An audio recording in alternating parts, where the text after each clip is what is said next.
Hello, everyone, and welcome in here on the campus of Ell-Saline High School. Tyler Henry alongside you. Brian Dennett handling all of our camera and production duties today. And it's another installment of our Salina Regional Orthopedic and Sports Medicine Game of the Week. This time featuring the softball teams of Ell-Saline and Bennington in a huge 1-2A rivalry here in Brookville. Should be in for a pair of good matchups. We'll talk more about these two teams and kind of how they got to this point in the season. But first, it's the first pitch, and it's in there for a called strike to the Bennington leadoff hitter. Let's run through the Lady Bulldog lineup. That is presented by the good folks at Billings Group. Shortstop Brooklyn Merck will lead things off. She is followed in the order by second baseman Gracie Caswell. This ball is hit to third, and a quick throw to first will record the first out of the contest. One away here for Bennington. So again, it's Gracie Caswell, the second baseman, batting in the two-hole, then left fielder Kayla Nisbeth. Catcher Riley Benin in the cleanup spot today. Batting fifth, it's your third baseman, Brooklyn Clark, then first baseman Addison Gillett, center fielder Mara Pickering, pitcher Haley Blake, and right fielder Alta Noon brings up the rear of the Lady Bulldog lineup. Starting pitcher for the Lady Cardinals of Ell-Saline for game number one, it's junior Callie Bradley, whose second pitch drops in for a ball low, and the count starts off here at 2-0. Bradley this season, 10 appearances. She is making her seventh start of the year, 48 2/3 innings pitched. She has handled a majority of the pitching duties for Ell-Saline this season. She has pitched to the tune of a 6.6 ERA, a 2.6 whip, 25 strikeouts to 53 walks this year, and 8 batters hit. So control has been a bit of an issue, but beyond that, it's been a pretty solid season. This ball driven out to center and an error committed by Isabel Porter. That is going to lead. Wow, now turning and trying to take third. The throw is there, but the slide is there underneath the tag. And Gracie Caswell, boy, getting aggressive and stretching an E8 into effectively a triple. That is a tough break for Ell-Saline. It should have been a relatively routine out to straightaway center. Instead, it's only one away. And it's Gracie Caswell aboard at third for Kayla Nisbeth.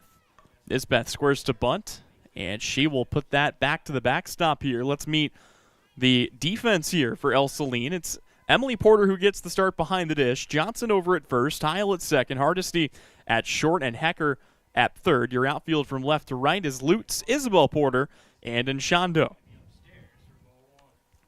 Another pitch in here for a called strike, and the count goes even at 1-1. Bennington has been cruising this year. They are 15-1 here in their 17th game of the season. That gets by. Runner takes off for the plate. The first run is across as Gracie Caswell scores on the passed ball, and it's 1-0 Bennington here in the first. So an error and a passed ball. Still nobody that's recorded an actual hit today for Bennington yet. Only 3 batters into the game. Pitch to Nisbeth, and she will take that into left field. That gets down through the hole. There's your first hit of the day for Bennington, and it's a single here in the first to bring up the cleanup hitter in Riley Benin. Friendly reminder, coverage of today's doubleheader, will have action for both of these games, is presented by Bennington State Bank. Benin ready to go, pitch on the way, and it's there for a called strike. Early attack for Bradley has been to her credit. And we'll see whether or not Bennington can find a way to take advantage of some of the early pitches inside the zone. This one is chopped hard to third. They'll go the short way for one. It is bobbled, and another error is going to allow Kayla Nisbeth to reach safely. It was a solid throw by Hecker, but Benin is going to reach on the air. I don't really see any other way you could rule that. It's got to go down as an E4. And already 2 mental miscues here for Ell-Saline, and another ball chopped gently down the third baseline. This time they will tag the bag, and Brooklyn Clark grounds into the fielder's choice. 2 away here for Bennington for Addison Gillett. Still runners at first and second here. Benin aboard at second, Clark aboard at first. But a great chance for Ell-Saline to get themselves out of the inning unscathed. Mentioned Bennington comes into this contest at 15-1. Ell-Saline comes in at 3-7. But anytime these two get together, you kind of throw the records out the window You just never know what you're going to see. Lady Bulldogs today are rocking the dark charcoal gray pinstripe jerseys. Bulldogs in black script font across the front, trimmed in white. White numbers trimmed in black across the back. Swinging the ball tipped back into the mitt. Meanwhile, for Ell-Saline, they go with the red jerseys and the black pants combination. Black numerals, black lettering, all trimmed in white for Ell-Saline. The 1-2 on its way, misses high, and everybody will move up a station here. So Benin is to third on the wild pitch. Clark is up to second. And this could very well set the tone, this at bat, for the rest of this game, as the 2-2 is on its way, and that will also miss, but this time Porter is able to squeeze it. Bennington only leading by one here early on, but a chance to crack this game open with 2 outs in the inning. And a pitch that is called strike 3, and that will close out the inning as Bradley records a huge-looking strikeout, and that will wrap up the top of the first, but not before a run comes across on a passed ball. Bennington leads at 1-0 here on the Salina Regional Orthopedic and Sports Medicine Game of the Week, presented by Bennington State Bank. The Bennington State Bank proudly supports local sports and wants each student to know that their hard work and talent is noticed and appreciated. At Bennington State Bank, they care about local communities and are committed to fostering long-term relationships through the delivery of excellent customer service, integrity, and fairness. From helping local businesses to supporting community youth and nonprofits to helping you purchase your dream home or invest in your future, Bennington State Bank is here to help. Give them a call to experience exceptional banking with hometown service. Bennington State Bank, your trusted hometown bank. Member FDIC. The hours of drills, the pre-dawn workouts, the hundreds of laps. It takes hard work, passion, and drive to do what you love. When you're sidelined by injury, Salina Regional Sports Medicine is just as committed and works just as hard to get you back in the game. Salina Regional Sports Medicine, 785-452-7366. SalinaRegionalSportsMedicine.com.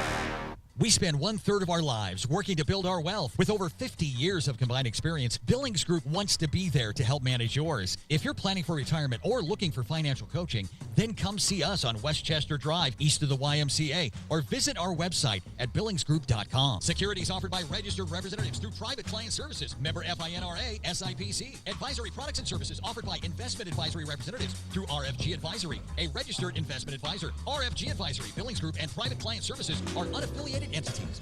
Well, to the home half of inning number 1 we go. It'll be a chance for Ell-Saline to respond, down just 1-0 here early in this game. And with that, let's go ahead and meet the starting lineups for the Ell-Saline Lady Cardinals, presented by the good folks at Billings Group. Leading off, it's catcher Emily Porter, then left fielder Sarah Lutz, shortstop Taylor Hardesty, and third baseman Brent Hecker in the cleanup spot today. Batting fifth, it's starting pitcher Callie Bradley, then center fielder Isabel Porter, second baseman Grace Heil, right fielder Anna Anchondo, and first baseman Riley Johnson brings up the caboose of the Ell-Saline lineup today. They will face off against Haley Blake, who has been phenomenal this season. You look at the first game splits for this Bennington team, and they have been very good. Blake's had a lot to do with that this year. Blake's 1-0 delivery, big swing and a pitch well outside, and Blake off to a good start here. A junior on a team that has, by my count, just 3 seniors for Bennington. These are 2 very young teams. Ell-Saline is even younger. They've got 4 seniors on their roster, but either way, these are 2 teams that will bring back a lot of talent next season. And a rivalry that historically has kind of swung the way of Ell-Saline, at least these last couple of years, and pitching has had a lot to do with that. Lady Cardinals have been very good in the circle over the last several seasons. That pendulum has shifted a little bit this year as the 2-2 pitch is close but misses outside. And the count goes 2-3-2. Let's take a look at our weather and field conditions presented by Landscape Consultants. And you look at the dimensions of this ballpark, it is relatively hitter-friendly, as a big swing and a miss will lead to strike 3. Emily Porter is down to bring up Sarah Lutz. But to go back and finish that thought, 191 down the left field line, 190 down the right field line, 221 to the deepest part in right center field. First pitch here is on its way. Of course, here in Brookville, Kansas, it is a natural all-grass surface on the outfield. And your classic dirt infield as well. 1-0 the count. Pitch on the way. That will find its way across for a strike to even things up. Bennington looking to bounce back here. I say bounce back for a team that's 15-1, but that only loss of their season came in a split with Inman where they were shut out. And that came earlier last week. But they followed that up with a big sweep of Sedgwick. And they've got just 2 doubleheaders on their schedule after that. Late swing evens the count at 2-2. Lute's going to have to shorten up on that bat a touch. Of course, as far as weather goes, beautiful day for some high school softball. 64 degrees, mostly cloudy, big swing and a miss, strike 3, and it's back-to-back Ks to start the outing here for Haley Blake. 65 degrees, chance of a little bit of rain coming in here early in the game, but after that it should completely clear off. Of course, a kind of a curious situation here in Brookville. We do have lights, but as far as I know, the doubleheader started late this afternoon here at about 3 o'clock. Don't think we're expecting to use those lights. Bennington will miss here, up and away. Too quickly down here in the first inning. Didn't have a chance, but let's take you around the horn here for the Lady Bulldogs. It's Benin behind the plate, Gillett at first, Caswell at second, Merck at short, and Clark tending to the hot corner at third. As another swing and a miss evens the count at 2-2. In the outfield, it's Nisbeth in left, Pickering in center, and Noon in right.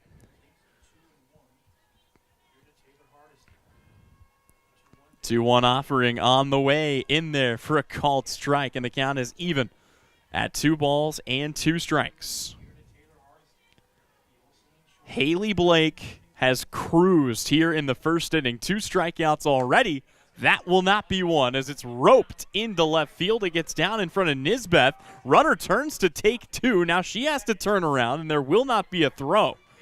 So it's a 2-out knock for Taylor Hardesty. And Ell-Saline has the tying run aboard for Brett Hecker here in the first inning. Things could have been worse, obviously, for this team, but they were able to strand 2 Bennington runners at second and third. Ell-Saline all of a sudden finds themselves with an excellent chance to tie this up here in the home half of the first. Brett Hecker stands in 0-1. Big swing and a miss at a rise ball up, and she falls behind 0-2. Only 3 home runs this season for Ell-Saline. Hecker has 1 of them. It came against Sacred Heart last week. As the 2-2 is close. That's a really good spot for Blake to paint. Home plate umpire gives it as ball 1, and the count is 1-2.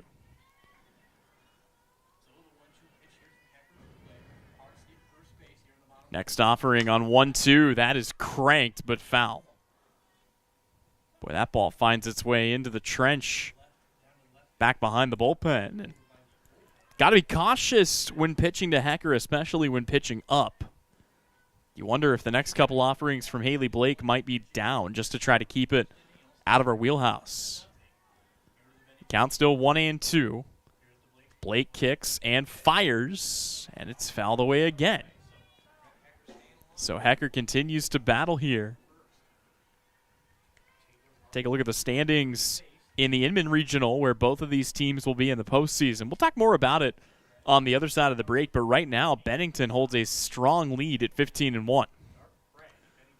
Blake's 1-2 is chopped down the line, but foul. Clark came up with the pick, but on the other side of the line. Probably for the best, all things considered. It keeps the count at 1-2. We really haven't seen a true waste pitch yet from Blake. You wonder if she might bring one in the dirt or try to get her to chase something way up. As another 1-2 is close, but cannot quite find the zone. That's a good take there by Brett Hecker. And it keeps her in this at-bat at 2-2. 2-2 from Blake. That ball hit well. That's got a chance. It is back. It is gone. Off the road in left center field And Brett Hecker gets the run back with interest as the Lady Cardinals take the lead. They've got a 2-1 edge here in the first. Boy, sometimes you just know off the bat that thing was cranked out to left field, right up into the jet stream. And the Lady Cardinals lead the way 2-1 over the 15-1 Lady Bulldogs. You still got to feel, obviously, like the advantage favors a team like Bennington, but when you talk about big rivalries like that, you throw all the records out the window. And right now, it's the Lady Cardinals out in front. First pitch in for a called strike here to Callie Bradley. Bradley, of course, today's starting pitcher for the Ell-Saline Cardinals. A chance for her to try and get some runs on the board for herself here. Or at the very least set the table for the rest of the lineup with Isabel Porter and Grace Heil coming to bat next. 0-2 on the way, swing and a miss, strike three. So 3 Ks will close out the inning, but in between, a single and a 2-run home run from Brett Hecker get Ell-Saline on the board. They lead it 2-1 as we go to the second. This is coverage of our Game of the Week. It's presented by the Bennington State Bank. From raw honey to wax melts to beekeeping tools, boxes, and frames, AJ Honey Farms has it all and more. Be sure to check out their salves. Salves is a powerful blend of nature's best ingredients. Beeswax, crafted with care to soothe and nourish your dry skin, minor cuts, and burns. And for dry lips, try out their Happy Bee Balm. Treat yourself to their locally produced honey items or get a beautifully packaged gift set for a loved one. Stop in to see AJ Honey Farms at 901 North 9th Street. More than just a honey store. Congratulations, you're having a little girl. At that moment, everything changed. Our hopes and dreams for ourselves were instantly replaced by our hopes and dreams for her. We got life insurance policies from Shelter Insurance, so that regardless of what life throws at us, we'll still be able to provide the world to her. Shelter Life Insurance Company, Columbia, Missouri. Hey Salina, come see us at the Kelly Kitchener Agency near the intersection of Cloud and Ohio. We want to be your Salina, Kansas insurance agent. Back to softball here on our Salina Regional Orthopedic and Sports Medicine Game of the Week presented by the Bennington State Bank. And we've got a good one on our hands here early. Bennington was able to work a error and then a passed ball to bring in Gracie Caswell. Took the 1-0 lead, but a single and a 2-run home run out of Brett Hecker has put the Lady Cardinals on top 2-1. Now they have a chance to try and defend that lead. Still a lot of softball left to be played. And leading off the inning here, it will be the bottom third of the Bennington order, Mara Pickering, Haley Blake, and Alta Noon. Already 4 runners reached in this game for Bennington, but as that pitch misses well up and away, the count goes even at 1-1. They stranded 2. And still really early, like I said, in this game. And don't forget, we'll have coverage of game number 2 of this doubleheader coming up 20 to 30 minutes after the conclusion of this one. As the 1-1 is chopped to third, Hecker picks it up. The throw to first is in time. And they are able to get Mara Pickering for the first out of the inning. Boy, Hecker's been busy over there at the hot corner today. A lot of pitches have been pulled that way. Matter of fact, nothing has been hit to the right side of the field at all. And, well, there you go. Right back to Hecker again. And it's 2 quick outs here as she will collect the second of the inning to bring up Alta Noon. As a broadcaster, you start talking about something, usually the opposite will happen. But we wonder if this is going to continue with the, as far as I know, the lone lefty bat in the lineup up here. Clouds starting to come in a little bit from the east. Covering up that sun here, but still just gorgeous conditions. It's been nice here in Kansas to finally get a spring. Feels like more often than not, it either stays winter or jumps straight to summer. The 1-1 on its way. This ball chopped to first, picked up by Johnson, tags the bag, and it's a quick 3-up, 3-down inning for the Lady Cardinals. So we go to the home half of inning number 2. Still a 2-1 lead here for the homestanding Ell-Saline Lady Cards. Back with more when we return on the Salina Regional Orthopedic and Sports Medicine Game of the Week. Today brought to you by the Bennington State Bank. When does normal acute pain become abnormal chronic pain? Chronic pain can be one of two types, nociceptive and neuropathic. Each type differs based on what causes it, what it feels like, and what treatments may relieve it. Neuropathic pain can often be managed by a therapy called neurostimulation or spinal cord stimulation. If you suffer from chronic pain, ask your primary care physician for a referral to the Salina Pain Clinic. Our pain specialists will discuss the right options to manage your pain. Online at salinapainclinic.org. Insurance is something we all need in our business, home, car, and life. But do you really understand what's covered? And most importantly, what you are paying for? Hi, this is Rob Carlson in the Salina office of Smart Insurance. Change is good, especially if you haven't looked at your insurance policy lately. I can help you understand what you need and where the gaps are in your coverage. We provide free quotes and take pride in looking out for you. Smart Insurance, with locations in Salina, Abilene, and Harrington. Give us a call today. Welcome back just in time for the first pitch of the home half of inning number 2. Isabel Porter, Grace Heil, and Anna Anchondo, your 3 to lead it off here for the Lady Cards. And, boy, only 2 hits for Ell-Saline in the first inning, but it was all they needed. A single for Taylor Hardesty. Now a ball laced down the line. That's a fair ball. It is up and over the fence. It's a ground rule double for Isabel Porter. And the hit parade continues here for the Lady Cardinals, as they've got the leadoff runner aboard here with nobody out for Grace Heil. Boy, this is an excellent start for Ell-Saline. Offense has not been the problem for this team. Matter of fact, for a team that's 3-7, Ell-Saline has been shut out just once all season. That came in a 7-0 loss to Remington Whitewater earlier this year. But you look at some of their scores, and you just have to scratch your head a little bit, right? You go back to the Little River series. There was a 12-8 win, and then you follow that up with a game that it looks like it was ripped right out of a high school football scoreboard, as this is hit down the line on a bunt. The throw to first is in time. But a sacrifice bunt from Grace Heil will do its job and moves the runner around to put Isabel Porter at third here for Anna Anchondo. But to go back and finish that thought, there was a game this year between Little River and Ell-Saline. If the Acacia site is accurate, as this ball is hit to short, and Ell-Saline will happily trade a ground out for a run as Isabel Porter comes in to score the 3rd Lady Cardinal run of the day on the RBI by Anna Anchondo. That is good work. It's 2 down, but the RBI makes it 3-1. With Riley Johnson at the plate. First pitch to Johnson. She squares to bunt, but pops it up. A diving play. Did she hang on? She did. Boy, Benin comes up with a dazzling catch behind the plate, and that will end the second inning. But Ell-Saline scratches across another. They lead it 3-1 as we go to the 3rd here on the Salina Post Sports Network. Coverage today presented by the Bennington State Bank. APAC Kansas Incorporated has been building the Heartland from the ground up for over a century. From the supply of aggregate materials, hot mix asphalt, and concrete to the construction of roads and bridges, we do it all. You've seen our trucks, and now we want to hire you. APAC in Salina is growing, and we are hiring for all positions. From truck drivers to mechanics, general laborers, and construction, APAC has your next career. For more details, visit the job links page at salinapost.com. Great pay and benefits, APAC is an equal opportunity employer.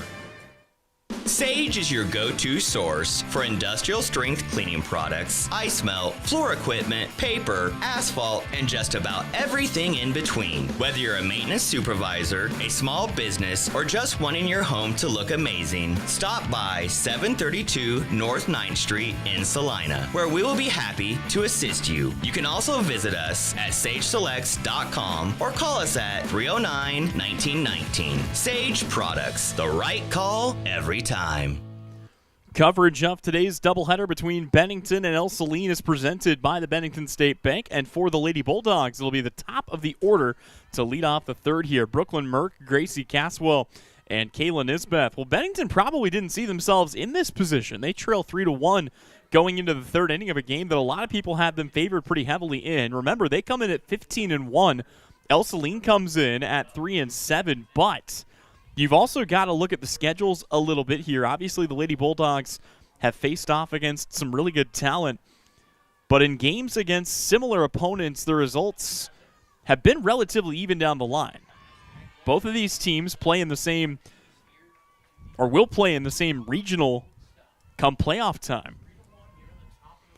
Count goes to 1-2 here on Brooklyn Merck, who grounded out her first time up. A lot of noise coming from that Ell-Saline dugout. And a pitch that misses high will bring the count even at 2-2. You look at the regional standings right now. Bennington is in the driver's seat at 15-1, then Inman at 11-1, Sylvan Lucas at 9-7. That ball hit foul. Ellenwood even at 10-10, then Sterling at 4-6, Sacred Heart at 6-10, Ell-Saline at 3-7, and Little River at 4-10. And interestingly enough, for Bennington and Inman, their only loss of the season is to each other. Those two split a really entertaining doubleheader just a little while ago. I believe it was late last week.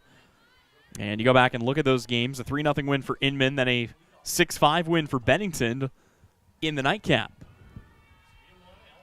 Payoff pitch on the way, misses low in the dirt, ball 4, and the first walk of the day is issued to Brooklyn Merck. I was trying to get to it earlier, but I have to go back to this because it is maybe the most ridiculous thing I've ever seen at any level of sports. So as that ball gets by Porter, Merck will move up and take second. So I want to go back to the first doubleheader of the season played by Ell-Saline because it was a sweep for the Lady Cardinals, right? They come out, they beat Little River 12-8. Now you also have to think, in high school softball, there are 2 run differentials that can trigger a mercy rule victory. If you're up by 15 or more after 3 innings, you win. If you're up by 10 or more runs after 5 innings, you win. So typically you don't see scores get that high because if one team scores a lot of runs, the other team generally isn't, and the game just ends. As another one misses inside, and the count goes to 2-1. So you go back to the first game, right? Little River and Ell-Saline. The Lady Cardinals win the first game 12-8.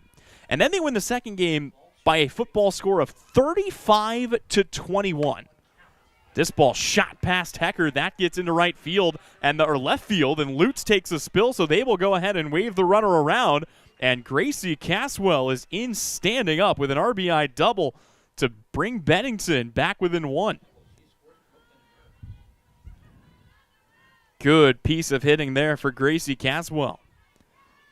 But I say all that to illustrate the point that scoring runs this season has not been a problem for Ell-Saline. It's been keeping them off the board that's been the issue, and that you see here. Pulling this back here after squaring to bunt is Kayla Nisbeth. Nisbeth singled back in the first inning. Still nobody out in the third. Bennington struck for one of their 2 runs just a moment ago. One more, and they've tied this game. Squaring to bunt, popping it up. Porter, a diving catch, or Hecker rather, from third. An athletic play for Brett Hecker. Well, like I said, she has been really busy down that third base line. Makes a spectacular catch.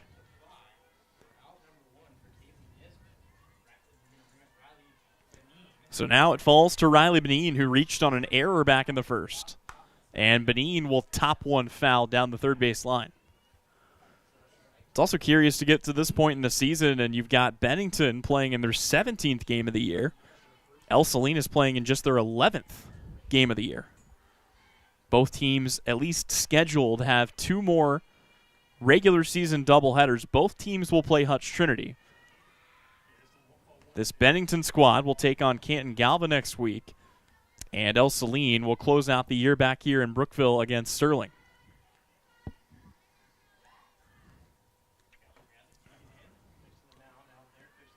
Look at how close these are, too. For a 3-7 team, Ell-Saline has a run differential this year of just -16. They've kept themselves in every game for the most part.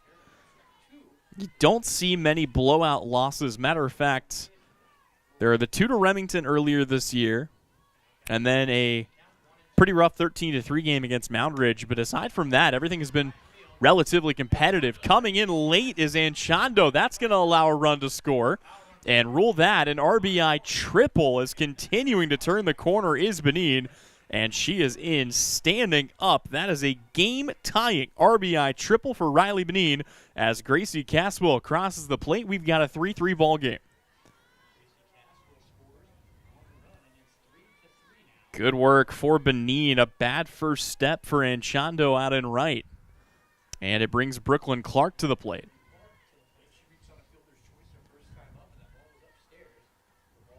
Two RBI already in the inning for this Bennington team.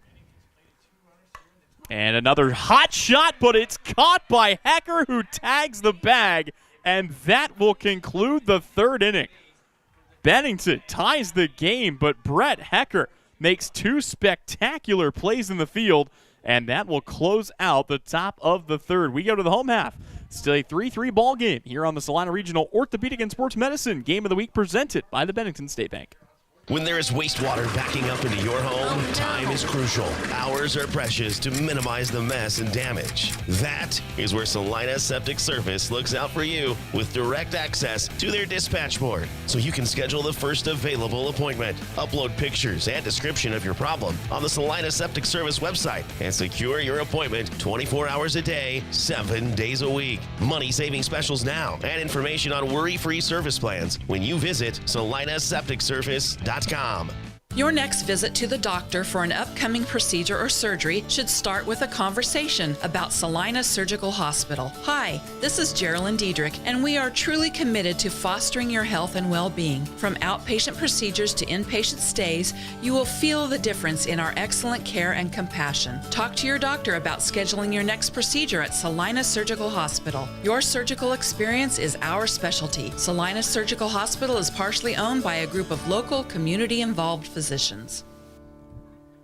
Been a good one so far through the first couple innings here in Brookville, Kansas. Tyler Henry alongside you. Brian Dennett handling all of our camera and production duties today. And, boy, it was, again, one of those games, you just look at the standings. If you get caught kind of box score watching, obviously Bennington comes in favored to keep their spot atop the Inman Regional. But, like I said, anytime you play a team that is this big of a rival and this big of a game this late in the year, especially when you're talking about two teams that are separated by just about 30 miles in between their respective schools, I mean, things always get a little interesting.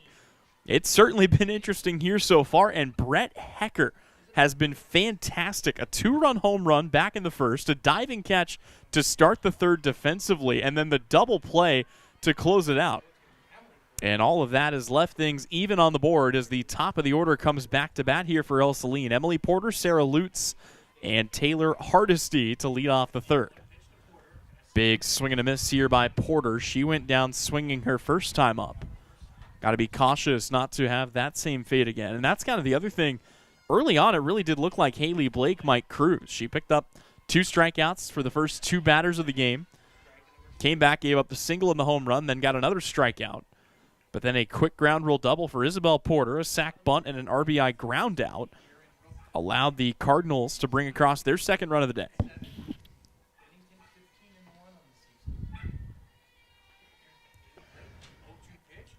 Blake brings home 0-2, and that will miss in the dirt. So the count to 1-2 here. Didn't have a chance to mention it before, but Bennington is under the direction of head coach April Saskowski. Ell-Saline under the instruction of longtime head coach Chris Bell. And a pitch that, boy, looked good, and it was good. It's a looking strike 3 to Emily Porter on a fastball that stayed down. That is the 4th strikeout of the day for Haley Blake, and here comes Sarah Lutz.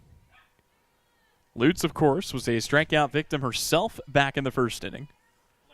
First pitch to her is on the way, and that will miss away for ball 1.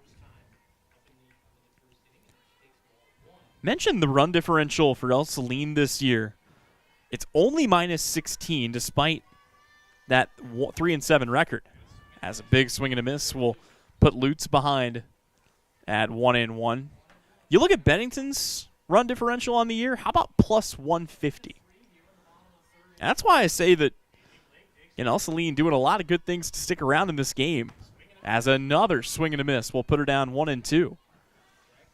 But Bennington, I think many people rightfully assumed might cruise through this one. And to that, I would say, you know, you look at a doubleheader like this in a rivalry game, it just doesn't go that way very often. Looking, strike 3 again, back-to-back looking strikeouts. And here comes Taylor Hardesty with 2 away for the second time today. After Porter and Lutz struck out in the first inning, Hardesty got herself aboard with a single, and then Hecker drove her in. Well, it's deja vu all over again. This one is going to get under the mid of Pickering. It rolls to the fence, and Hardesty is in with a stand-up double with 2 away, and here comes Brett Hecker. Boy, what has Brett Hecker not done today for Ell-Saline? She's been stellar defensively. She's been stellar at the plate. Obviously 1 for 1, but that one was a big one. It was a 2-run home run. First pitch for Blake is a ball. That'll just miss off the plate. You also wonder, with the way everyone else has been swinging the bat, if you take your chances with somebody else, don't know that Hecker will get much that looks good. Hecker this season, you take a look at her numbers at the plate. She's only a sophomore. She is hitting .594. I mean, these numbers are ridiculous. Hitting .594, slugging .844, 19 hits, leads the team, 11 RBI, leads the team, 12 runs scored, leads the team. You name a stat category, she's at the top of it batting-wise for this team. Here takes another pitch, and the count goes to 3-1. Bat was never going to leave the shoulder of Hecker there. Blake brings the pitch home. Hecker chops it to third, picked up there by Clark. Throw to first is in time, and that will wrap up the 3rd inning. So for the first time all day, Ell-Saline does not record a run, but this game remains tied. It's 3-3 as we go to the 4th on the Salina Post Sports Network. Coverage presented today by the good folks at the Bennington State Bank. I'm Ryan Arms, your mortgage loan originator at Equity Bank here in Salina, Kansas. I'm a lifelong Salina resident here to tell you our bank can offer you mortgage and refinance options with terms designed for you. Why leave our community when you can choose the bank that never forgets it's your money? With 2 locations in town on Ohio Street and Santa Fe Avenue, there's no better time to apply online, in person, or over the phone. Learn more at equitybank.com, equal housing lender, member FDIC. Close your eyes. Now, imagine yourself cheering from the bleachers at Salina South. Feel the pride of donning the colors of Salina Central. Picture the spirit of being part of the Sacred Heart community, or the camaraderie at Southeast of Saline. Envision the thrill of supporting Ell-Saline or Bennington. Visualize the unity in rallying for Minneapolis High. Now, open your eyes and see yourself in team apparel from Messenger Total Promotions. Visit them in person in downtown Salina. Addison Gillett, Mara Pickering, and Haley Blake to lead off the 4th year for the Bennington Lady Bulldogs. And we have got ourselves a 3-3 ball game as we go to the 4th. Bennington's been picking up steam here as of late. They scored their 2 runs back in the 3rd. That evened the game up. And then were able to get out of some trouble in the home half of the inning. Now they come up here looking for their first lead since the top of the 1st. Remember, Ell-Saline, after giving up a run, got 2 back in the 1st inning, another in the 2nd. They have led or had it tied since then. Another pitch misses high here for Callie Bradley. Count goes even at 1-1 on Gillett, who got caught looking her first time up. All right, now looking to start the party. The bottom of the lineup, only one time through, but this is the part that, well, she had done well against and will continue to, as Lutz is under it and makes the catch for the first out of the inning. So far, Callie Bradley has faced the bottom 4 in the lineup 4 times, and she has gotten them to go 0 for 5. So that brings Mara Pickering to the plate. Great opportunity here for, again, the Lady Bulldogs to try to get something going. This ball fouled away. So another opportunity again. Mara Pickering trying to get something started here for Bennington. You got to also think Bradley has calmed it down a little bit after that 3rd inning. And it seems like her defense picking her up has given her a confidence boost. Big swing and a miss. My goodness, she had Pickering well out ahead of that. And it's quickly 2 up and 2 down here for the Ell-Saline Lady Cardinals. So it falls to Haley Blake to try to help her own cause. She will chop this to second. Taylor Hardesty picks it up. Throw to first is high, though. Gets by Johnson. Johnson will run it out, but An error there for Ell-Saline, puts a runner aboard with 2 away, and it does so for Alta Noon.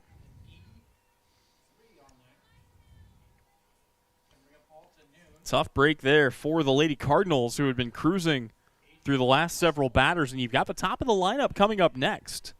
So trying to find a way to get something going here, or rather shut it down before it begins, with Noon at the plate. Third error of the day by the Ell-Saline defense, trying to make up for that here. First pitch topped by Noon, right back to the pitcher. Bradley's throw in time, and that will end the top of the 4th. We are halfway home from Brookville. We go to the home half of inning number 4. It'll be Ell-Saline up to bat when we come back on the Salina Post Sports Network.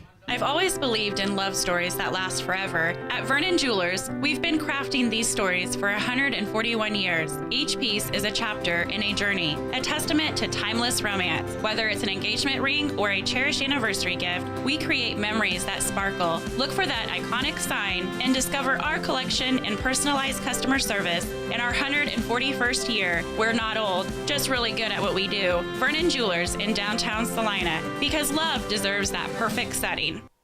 The Bennington State Bank proudly supports local sports and wants each student to know that their hard work and talent is noticed and appreciated. At Bennington State Bank, they care about local communities and are committed to fostering long-term relationships through the delivery of excellent customer service, integrity, and fairness. From helping local businesses to supporting community youth and nonprofits to helping you purchase your dream home or invest in your future, Bennington State Bank is here to help. Give them a call to experience exceptional banking with hometown service. Bennington State Bank, your trusted hometown bank. Member FDIC.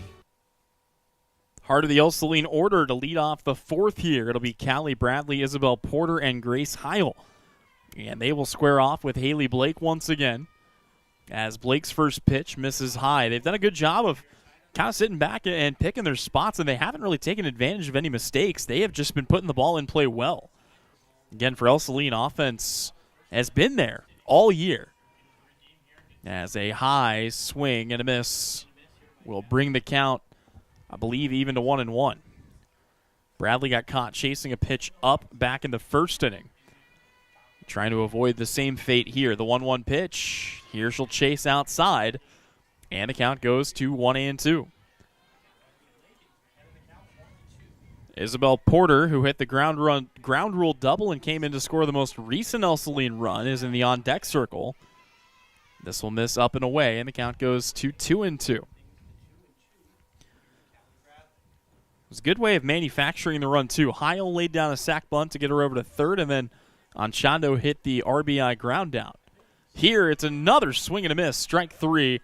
That is the 6th strikeout of the day for Haley Blake, and it's 1 away for Ell-Saline here in the 4th. So Porter, who smoked the first pitch she saw last time, here will take the first pitch low and inside. And even off that all-grass surface, took a skip and a hop up and over the fence and found its way onto the road back behind there. 1-0 pitch on the way. Missed inside first. Misses outside here, and the count goes to 2-0. Coverage of this whole doubleheader is presented by the Bennington State Bank, proud sponsor of local athletes, as this is a called strike. Also want to thank Sage Products of Salina, your janitorial or your supplier of janitorial products for your business or home. From paper towels to soap and items from ceiling to floor, you'll see products from Sage, and you can get the same home court advantage at your home or office by visiting sageselects.com. Porter chases another outside. Boy stepped in, swung out. And we have really seen Haley Blake settle in here. She struck out 3 of the last 5. Make it 4 of 6 as she gets Porter looking. And it's 7 Ks on the day for Haley Blake. That is good work for Blake, who will now face Heil. Heil laid down the sac bunt back in the 2nd inning. Here cuts over the top of a pitch. Things feel a lot warmer with the sunshine than what they are. It's still nice and cool, about 65 out there. That's your high today.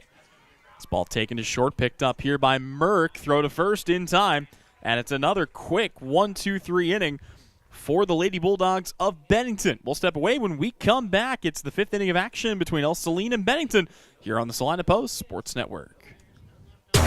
The hours of drills, the pre-dawn workouts, the hundreds of laps.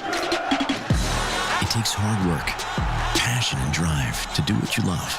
When you're sidelined by injury, Salina Regional Sports Medicine is just as committed and works just as hard to get you back in the game. Salina Regional Sports Medicine, 785-452-7366. SalinaRegionalSportsMedicine.com. We spend 1/3 of our lives working to build our wealth. With over 50 years of combined experience, Billings Group wants to be there to help manage yours. If you're planning for retirement or looking for financial coaching, then come see us on Westchester Drive, east of the YMCA, or visit our website at billingsgroup.com. Securities offered by registered representatives through Private Client Services, member FINRA, SIPC. Advisory products and services offered by investment advisory representatives through RFG Advisory, a registered investment advisor. RFG Advisory, Billings Group, and Private Client Services are unaffiliated entities. To the 5th inning we go. It's the top of the lineup to lead things off here for the 3rd time through against Callie Bradley. It will be Brooklyn Merck, Gracie Caswell, and Kayla Nisbeth to lead off the inning. And the first pitch is in for a called strike.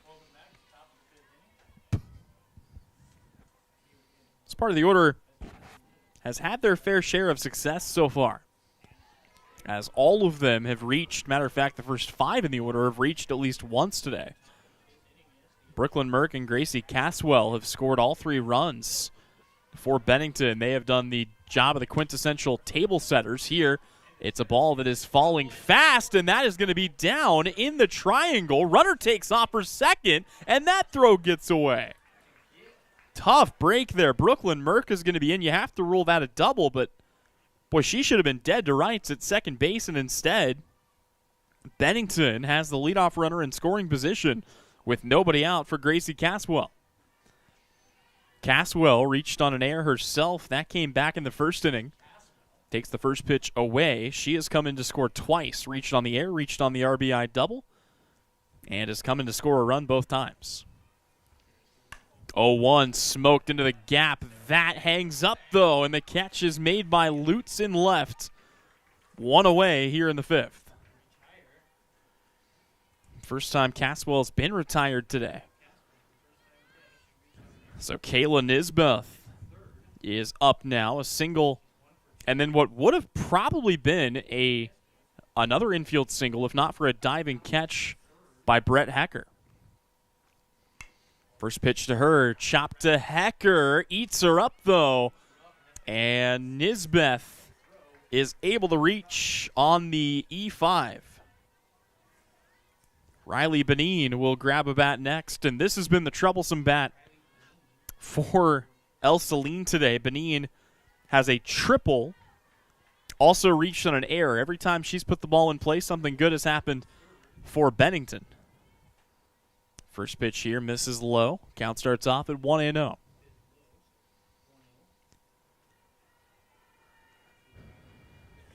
Boy, Callie Bradley was in the circle and delivered the pitch home before Benin was even ready. She barely had 2 hands on the bat. And, yeah, there you look over, you see Coach Zasowski saying, yeah, keep your hand up and make sure the umpire knows that you're not ready yet. She is going to get way under this one, but it is up onto the netting just in front of the press box here at Ell-Saline. Got to say, too, really nice softball facility here in Brookville, Kansas. You wouldn't think it at the 1-2A level. Not a lot of press boxes at softball stadiums, but happy to be sitting up in one here in Brookville thanks to the good folks at Ell-Saline. This ball skipped in the dirt. Stopped there by Porter, but an easy enough take, and the count is 2-2 to Riley Benin. If they can get to her, Brooklyn Clark, who's still hunting her first hit of the day in the 5-hole, would be up next. Only one out in the inning so far. That ball laced again into left, and that is going to get by Lutz. That will score at least 1 run. Coach Zasowski will send the runner around, and that will bring in 2. Bennington breaks the deadlock on a 2 RBI double for Brooklyn Clark, and it's a 5-3 lead here for the Lady Bulldogs. Everything's been pulled today by the right-handed hitters. We have not seen much on the right side, period. And now it's Brooklyn Clark who will take a strike for her first pitch of the at-bat.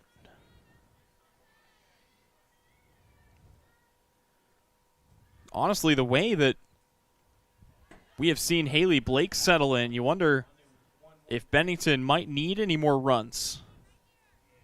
She's been striking people out left, right, and center. Pass ball allows Benin to take third. And another insurance run is just 60 feet away. This was a foul tip. So the count to 1-2 here on Clark, who today is a grounded into a fielder's choice and lined out into a double play.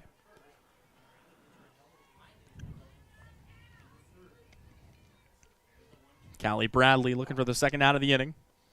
And that will get by. Runner takes off. Coming to the plate. She is in safely. Riley Benin scores on another passed ball.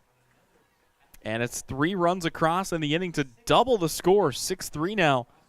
The lead for the Lady Bulldogs.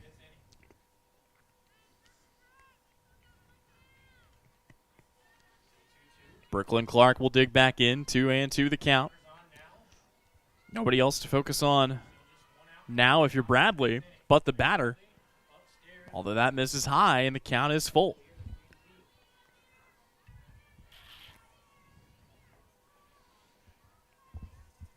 Three balls, 2 strikes, 1 away, the payoff pitch. That is going to be picked out by Hardesty. Her throw to first is in time, and it's 2 away in the inning as they are able to record the out of Brooklyn Clark.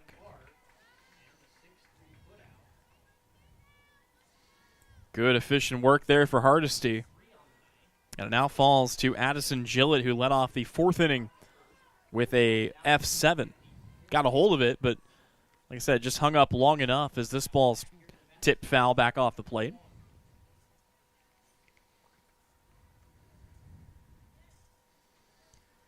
As I mentioned before, both of these teams will be in the Inman Regional come playoff time. Bradley's 0-1 induces a chase. Gillett caught trying to get a hold of that one. Bennington has done a better job this time through the lineup, not chasing anything outside the zone for the most part, as Bradley is still hunting her first strikeout this time through the order.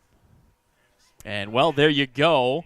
Drop third strike, though. It's almost misplayed, but they're able to handle it, and that will close out the 5th inning, but not before 3 big runs bring across a lead for Bennington. The Lady Bulldogs lead at 6-3. We go to the home half of inning number 5 on the Salina Post Sports Network. Congratulations, you're having a little girl. At that moment, everything changed. Our hopes and dreams for ourselves were instantly replaced by our hopes and dreams for her.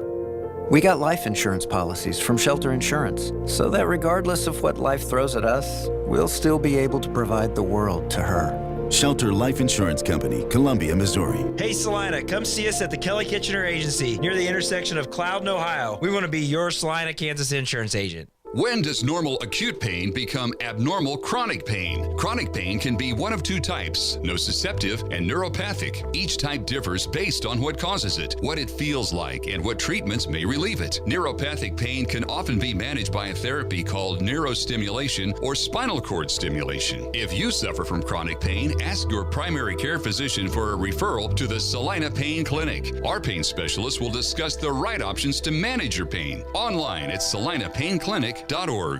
First pitch of the home half of inning number 5 to Ana Anchondo will miss low.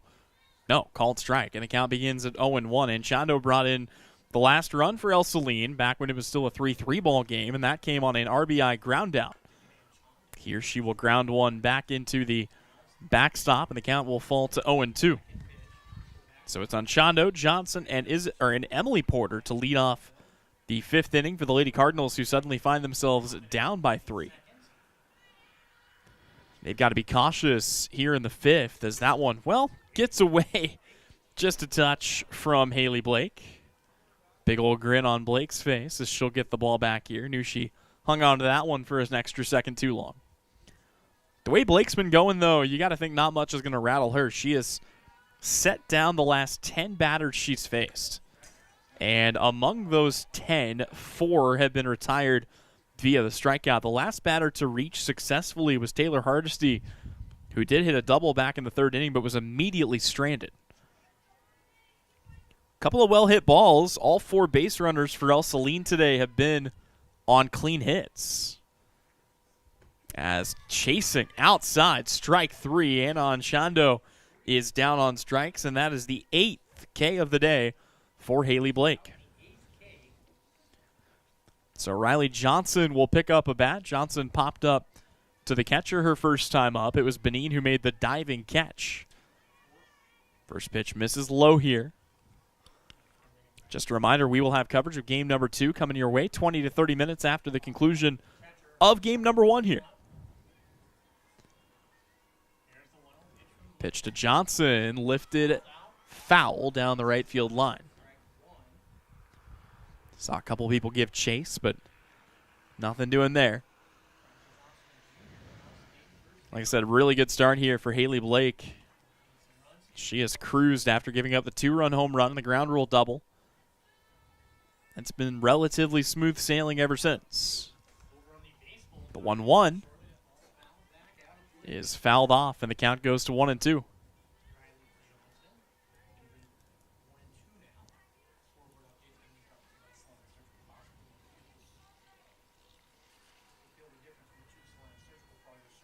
Next pitch on 1-2, staying alive, is Riley Johnson.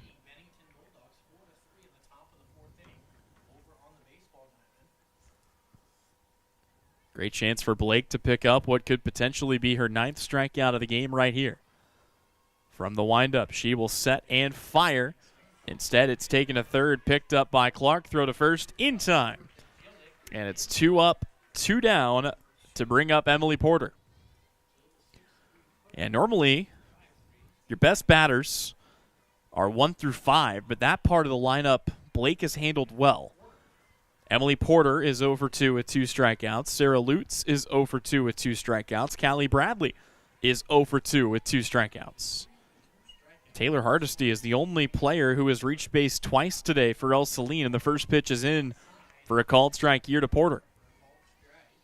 For the most part, the problem has been over-eagerness. There you see Porter takes a pitch, but the result is the same. Here's the 0-1. That misses at the knees, and the count goes even at a ball and a strike.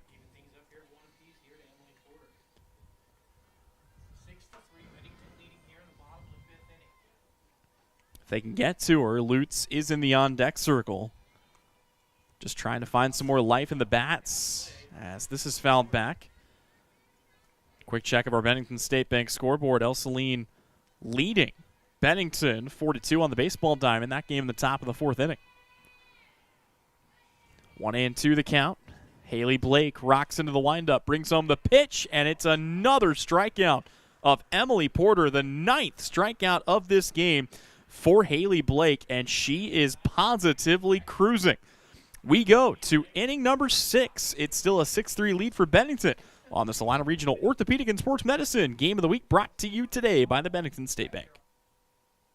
Insurance is something we all need in our business, home, car, and life. But do you really understand what's covered?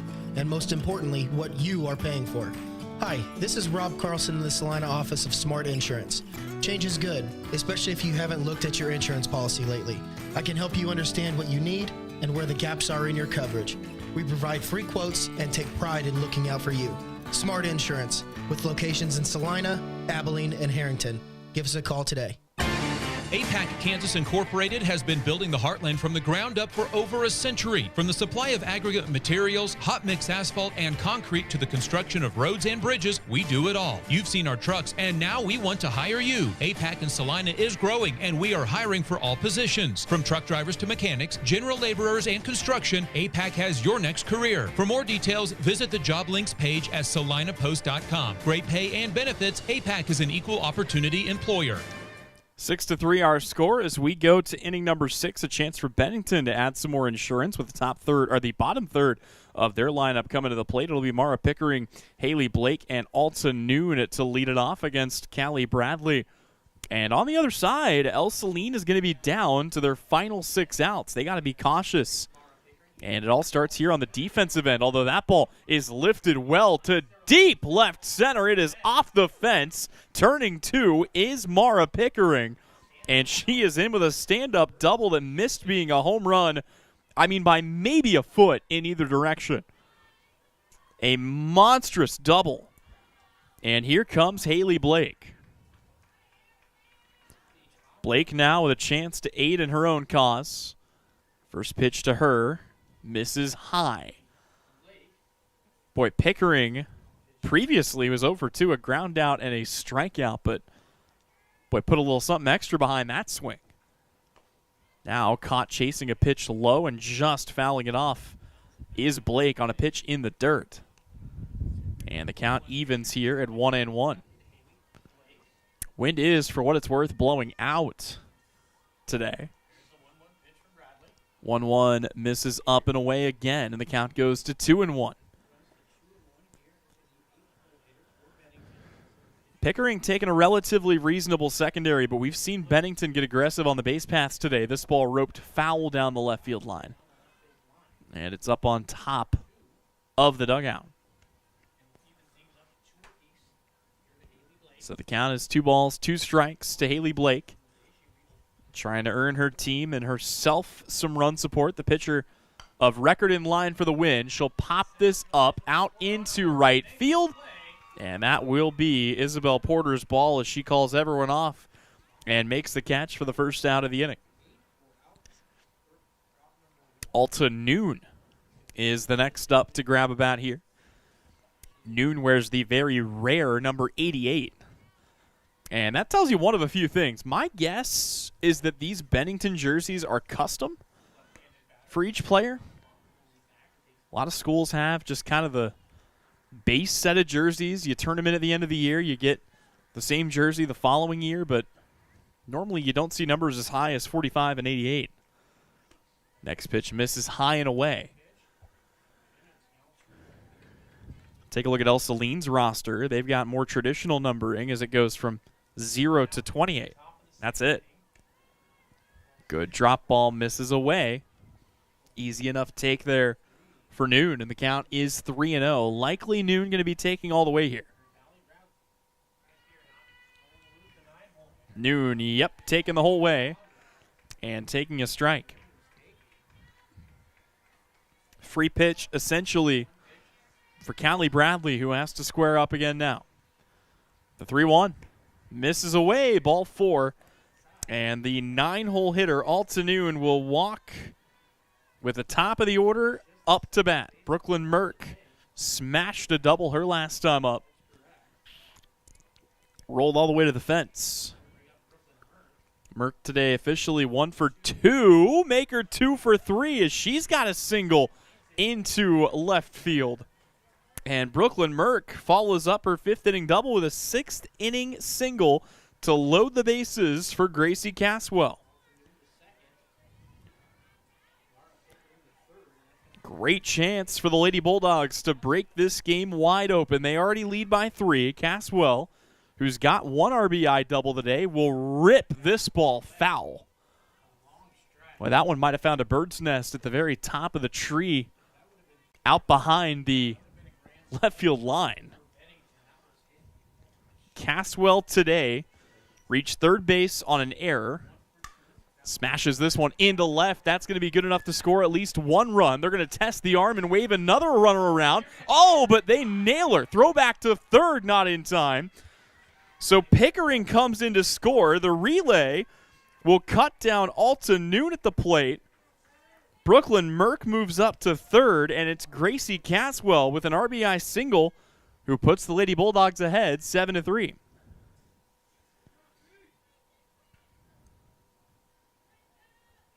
Boy, that was a risky endeavor, and I think they honestly thought that Ell-Saline just wouldn't expect it, trying to catch him napping. Ell-Saline was more than ready for it. It was a really good relay throw. And now it's Kayla Nisbeth at the plate. Still 2 runners in scoring position. Like I said, a great chance for the Lady Bulldogs to keep this rolling already up in this game by 5. This is fouled away. Quick correction, up by 4, 7-3. Here in the 6th, and they know that Ell-Saline is down to their last 6 outs on the other side.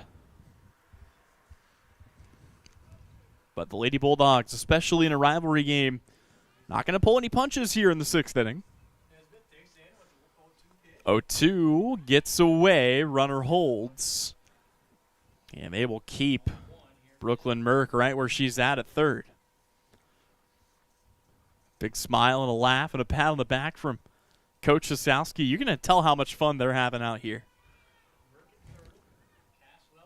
1-2 pitch, misses low. Another good stop for Emily Porter. And the count is even at 2 balls and 2 strikes. Nisbeth today, a single, a pop-up, and an error. So officially 1 for 2. 2-2 pitch, called, strike 3, and that'll wrap it up for Kayla Nisbeth and for the top of the 6th inning. We go to the home half. One more run across makes it 7-3 Bennington here on the Salina Post Sports Network. Sage is your go-to source for industrial strength cleaning products, ice melt, floor equipment, paper, asphalt, and just about everything in between. Whether you're a maintenance supervisor, a small business, or just wanting your home to look amazing, stop by 732 North 9th Street in Salina, where we will be happy to assist you. You can also visit us at sageselects.com or call us at 309-1919. Sage Products, the right call every time. When there is wastewater backing up into your home, time is crucial. Hours are precious to minimize the mess and damage. That is where Salina Septic Service looks out for you with direct access to their dispatch board, so you can schedule the first available appointment, upload pictures and description of your problem on the Salina Septic Service website, and secure your appointment 24 hours a day, 7 days a week. Money-saving specials now and information on worry-free service plans when you visit salinasepticservice.com. It'll be the 2, 3, and 4-hole hitters due up here for Ell-Saline. Sarah Lutz, Taylor Hardesty, and Brett Hecker trying to get something, anything going against Haley Blake, who gave up 2 runs in the first. She gave up a run in the second, and since then, she has not given up anything. Matter of fact, since giving up the RBI ground out, just one batter has reached base, and that's it. And chasing a high pitch here is Sarah Lutz. She falls behind 0-2. Emily Porter, who had 2 strikeouts, went down on a swinging K for her hat trick back in the 5th. And this is driven to third, but Clark picks it up, throws to first. Good stretch there for Gillett. And it's 1 down here in the 6th. Bennington looking to record 5 more to wrap this game up. This, though, has been the best bat in the lineup today. Taylor Hardesty is 2 for 2, a single, a double, and a run scored. She, though, will get under this. It is picked up, and the throw to first is recorded here for Caswell. So very quickly, it's 2 up, 2 down. Now for Brett Hecker. Hecker brought in 2 of the 3 runs today for Ell-Saline on a towering 2-run shot. But here, even if she does get one over the fence, her team still trails by 3. Takes the first pitch for a ball. No surprise, we have seen Blake not pitch around, but maybe not pitch as much up to Brett Hecker. Here, her 1-0 misses high, and the count goes to 2-0. That time trying to roll the dice and get the swing at the pitch up. 2-0. Rolled in the dirt. And the count is 3-0 here to Hecker. Hecker today a ground out to third to go along with her 2-run home run. 3 balls, no strikes. Blake will deliver it. And it will miss. So a 4-pitch walk to Brett Hecker. That is the only walk of the day issued here by Haley Blake. And it brings up Isabel Porter, or no, Callie Bradley, who she's had a lot of luck against as well. Bradley 0 for 2 with a pair of strikeouts today. trying to get a little something going here for Ell-Saline. First pitch misses outside. Blake just looks really comfortable in the circle here. Again, gave up the early couple of runs, but since then has not surrendered anything of note. 1-0 popped up, drifting over near the dugout, and the catch is made by Clark. That will end the 6th inning. We go to the top of the 7th. One last chance for Bennington to find some insurance here on the Salina Post Sports Network. Coverage of today's game is presented by the good folks at the Bennington State Bank. Your next visit to the doctor for an upcoming procedure or surgery should start with a conversation about Salina Surgical Hospital. Hi, this is Geraldine Diedrich, and we are truly committed to fostering your health and well-being. From outpatient procedures to inpatient stays, you will feel the difference in our excellent care and compassion. Talk to your doctor about scheduling your next procedure at Salina Surgical Hospital. Your surgical experience is our specialty. Salina Surgical Hospital is partially owned by a group of local, community-involved physicians. I'm Brian Arms, your mortgage loan originator at Equity Bank here in Salina, Kansas. I'm a lifelong Salina resident here to tell you our bank can offer you mortgage and refinance options with terms designed for you. Why leave our community when you can choose the bank that never forgets it's your money? With 2 locations in town on Ohio Street and Santa Fe Avenue, there's no better time to apply online, in person, or over the phone. Learn more at equitybank.com, equal housing lender, member FDIC. Riley Benin, Brooklyn Clark, and Addison Gillett, the heart of the Lady Bulldog lineup, comes to the plate here. And it's a 7-3 lead for Bennington. They have taken it and held it ever since the 5th inning. That's where they got 3 of their runs. And this part of the order did a lot of that damage, including Benin, who had the 2 RBI double that ultimately put the Lady Bulldogs on top. But since then, for as good as the offense has looked, the pitching and defense has been even better, as Haley Blake and company have not allowed a single run since the 2nd inning. Another drop ball, and drops in for a called strike. As the count goes, nope, just missed high as the count goes to 2-0.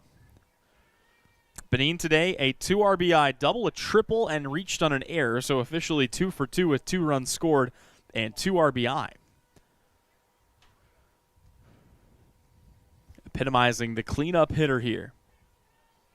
And likely taking all the way on 3-0. Pitch on the way. And, yep, that will miss. So it's a 4-pitch walk to Riley Benin. And I believe, if I'm not mistaken, that might be, yeah, that's the first walk. No, second walk of the day for Callie Bradley. It's the 4th time that Benin has reached. And it turns things over as Benin will take second on another passed ball to Brooklyn Clark. Clark reached on a fielder's choice back in the 1st inning, lined into a double play, and then sharply grounded into a 6-3. So she is looking to get aboard for the first. Is this in for a called strike? Nods back to the home plate umpire. She knows where the spot is. Clark can reach here. Well, we'll see, and she will. That is going to be off of the left fielder. Lutz misplayed it. That'll score a run. Throw back to second, not in time. Boy, Brooklyn Clark is lucky to be aboard at second base. Call it a hustle double. As Riley Benin comes in to score, and with that, every single member of the Bennington lineup has reached base at least once in this game. RBI double for Clark. That will bring up Gillett. Lays down a bunt down the 3rd base line. Nothing doing there. And actually, quick correction, Gillett is also 0 for 3. 2 strikeouts and a flyout in this game. Trying to reverse those fortunes here with Mara Pickering in the on-deck circle.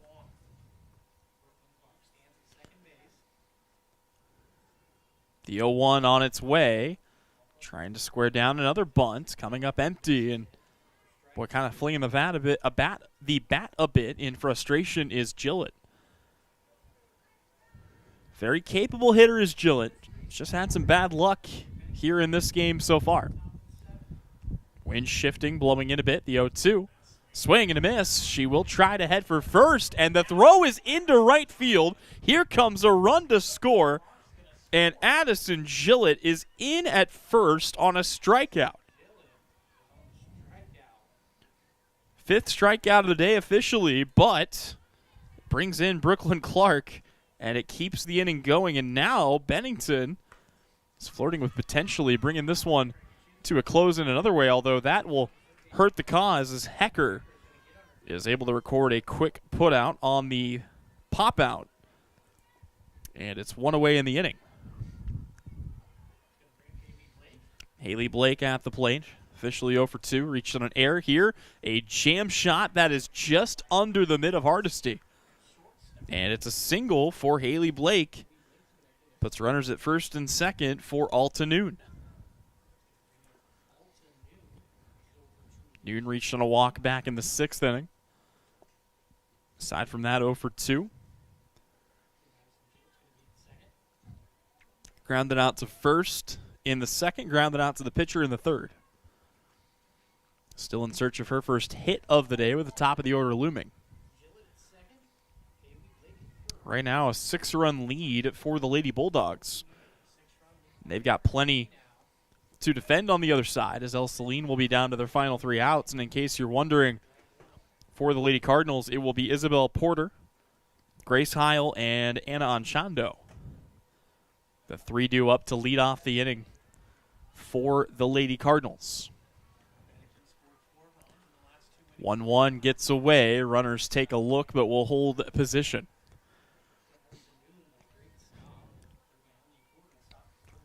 This feels like a big out to get if you're Ell-Saline, trying to make sure there are 2 away when you face the top of the lineup.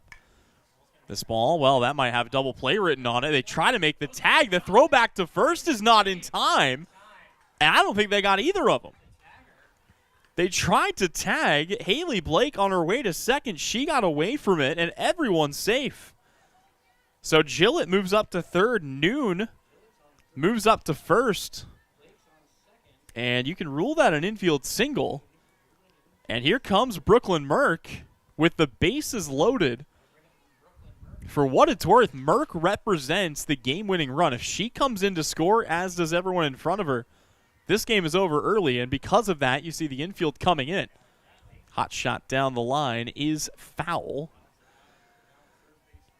Still just 1 out in the inning, and this is the part of the order you want up because Merck, Caswell, Nisbeth, and Benin have combined to reach base 9 times today.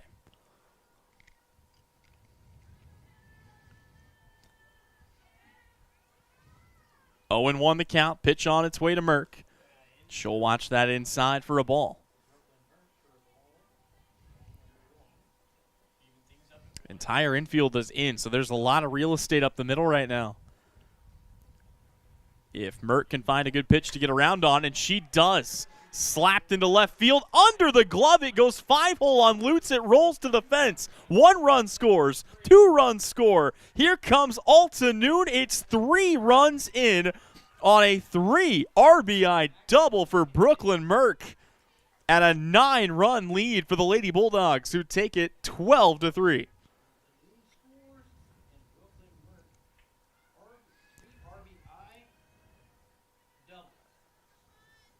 Bases clearing work, and now a ball hit into the opposite gap. That is down, and if they can find a way to get Merck in, which they will hold her up, she still represents the potential game-winning run as Caswell's got her 3rd hit of the game. So it's Merck up to 3rd for the first time in this game. The Lady Bulldogs have batted around. And it falls to Kayla Nisbeth to try and wrap this puppy up here in the top of the 7th. First pitch to Nisbeth. That's the other thing you can't have if you're Ell-Saline, is a ball that gets by. 3 runs have come in today for Bennington on pass balls. Nisbeth has just 1 hit officially on the day. A single back in the 1st, a pop-up in the 3rd, reached on an error and scored in the 5th, and then struck out looking in the 6th. 2-0 the count. First base is empty. She will lay down a bunt, and it is foul to bring the count to 2-1. The sluggers in the on-deck circle, that's Riley Benin, who has reached base 4 times and come in to score 3 times, including a triple and a 2 RBI double.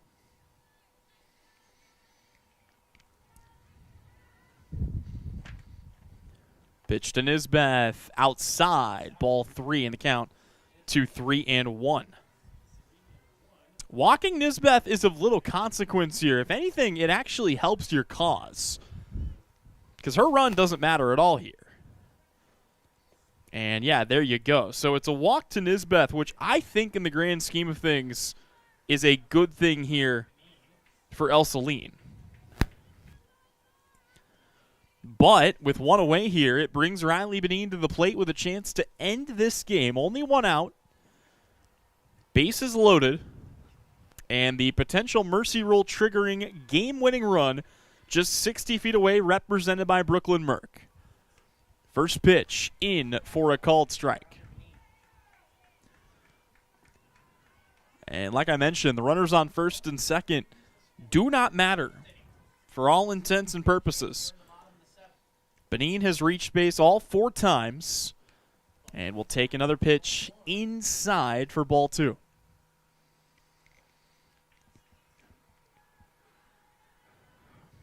Nowhere left for Callie Bradley to put the runner. 1-1 on the way, lifted high in the air out to center field. Coming in is Porter, tagging for the plate, trying to win this game. The throw is there, the tag is there. They got her. It's an F8-2 double play to end the 7th.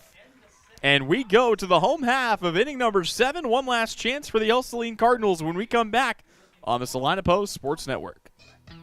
Close your eyes.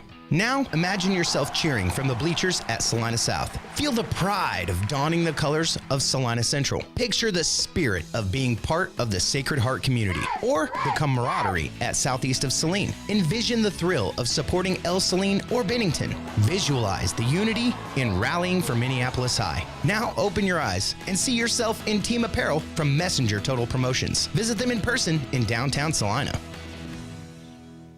Are you ready to make a meaningful impact? Join the professional healthcare team at Salina Regional Health Center. They're seeking nurse assistants who are eager to provide exceptional care to our community. Their growing organization offers competitive pay, comprehensive benefits, and tuition reimbursement. If you're ready to join a team that values compassion, teamwork, and outstanding patient care, apply now at srhc.com or reach out to Human Resources. Great careers start here. Salina Regional Health Center. They take care of you so you can care for others. One last chance for the Lady Cardinals as Isabel Porter, Grace Heil, and Anna Anchondo represent the final 3 outs here for Ell-Saline, and they earned themselves that chance on stellar defense. Isabel Porter got it to her sister, Emily Porter. It was a beautiful throw to the plate, and it led to the tag that prevented the mercy rule from being triggered and allows us to keep playing softball here. The advantage, though, for Bennington is that they got 5 runs across. They now lead by 9, and that's the, I call it a cushion, but it's like a warehouse of couches that they've got here to try to win this game here in the 7th. They just need 3 more runs. A quick reminder, or 3 more outs. Quick reminder, we will have coverage of game number 2 of this doubleheader coming your way. Isabel Porter trying to make sure that that's extended here. She's got a single to lead off the 7th for Ell-Saline. Grace Heil is 0 for 2, a sac bunt back in the 2nd, and a ground out in the 4th. First pitch to her, hit on a line into the gap in right center. That is down. It'll be picked up by Pickering. The throw comes back into second. They'll hold the runner. Now they have to send the runner. Throw to the plate is going to be close. It is off the mitt of Bennington. So Grace Heil is in at third. Call that an RBI double. That is crazy as Porter comes in to score. And Ell-Saline gets a run back to start the 7th. They've still got a lot of work to do, but that's a good start. It makes it 12-4. Anna Anchondo will come to the bat now. RBI ground out back in the 2nd inning, a strikeout in the 5th. First pitch to her. She will chop this to third. They'll look the runner back. Throw to first. Airmails Gillett. What is going on? They have a chance to throw to second there. Anchondo will take her base at second. That's going to be an E5. And it brings Heil in. Now it's 2 across here for Ell-Saline. Ell-Saline had not scored a run since the second inning. Now they've got 2 in the 7th, nobody out, and a runner in scoring position for Riley Johnson with the top of the order looming. Johnson squares to bunt. And I don't know if Johnson was told to bunt there. If you're bunting here, you're trying to bunt for a hit. Corners are not pulled in. Bennington understands that they just need to get 3 more outs. They still lead by 7. You can't afford to trade outs for anything here if you're Ell-Saline. That one in the dirt. Runner takes off for third. And Anshando will reach base on the passed ball. So the count's a 1-1. Riley Johnson, who is 0 for 2, a pop-up to the catcher and a ground out standing in at the ready. 1-1 pitch, gets this down. She's got to find a way to beat this out, though, at first. And the throw to first, they roll her safe. So there you go. It's a bunt single for Riley Johnson. No, Johnson was out. I thought she was out.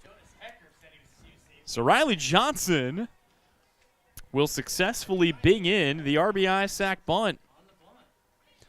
But it's 1 away in the inning now. And it's Emily Porter at the plate. Normally, this is the part of the lineup you want at the plate, but Porter and Lutz combined today are 0 for 6 with 5 strikeouts. Only 1 out here in the inning so far. And that came on the Riley Johnson sac bunt. Pitch on the way. Fouled back to the screen. Count goes to 1-1.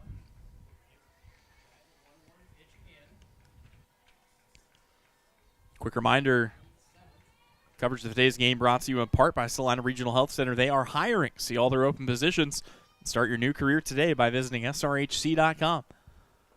Another pitch in the dirt. Count goes to 2-1. Porter trying to get a little extra pep in her step here after the 0 for 3 start. She's got the hat trick, trying to avoid adding to it. She'll pop this foul, and the count goes even at 2 balls and 2 strikes.